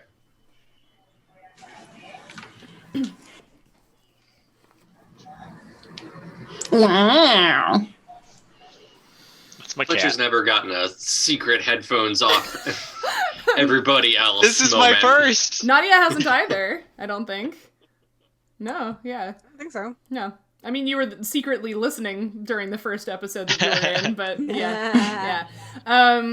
Okay, yeah, so, Qui-Gon. Yeah, so that is where we will leave you today, is you all waking up in the early morning, at the edge of the grasslands and the beginning of the desert. And that is also where we will leave all of you until we come back in January. We are taking most of a month of break for everybody's sanity. Yeah, we're gonna take some time off to just do life things, and we will be back in January. We're gonna be switching to Sundays My fault. in the new year. Well, it's not your fault, but you Not know, your fault. people need to make money and eat. You know, it's a thing. We can't just play That's D&D. important. Yeah, so yeah, we are going to be switching to Sundays in 2020 because, you know, people 2021. Thank you, 2021.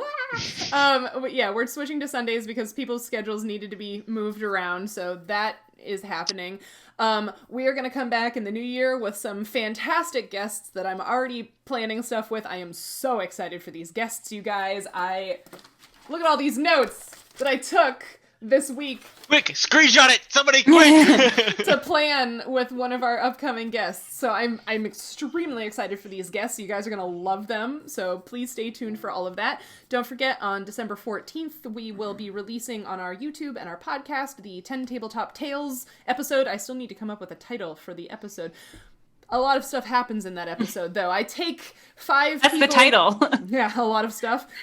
I take 5 people who are not professional scientists, and they get to roleplay scientists. It's great. That's the best way to be a scientist. Everyone's just It's faking it all the pretend. time. Yes, exactly. They did a great job. They did some science. Also, there was some tragedy, but it was great. We had a really good time. I don't think, I love all of you, but I don't think I've ever laughed so hard in a single session of D&D as I did with that group. It was just a riot. So please listen to that when it comes out. Enjoy your holidays safely, everyone. And yeah, we will see you back here in January. Apart from, there might still be occasional solo video game things, but Arda Campaign, we'll see you back here in January. Thank you so much, everyone. Have a good night, and we will see you in 2021. Bye. Bye. Bye.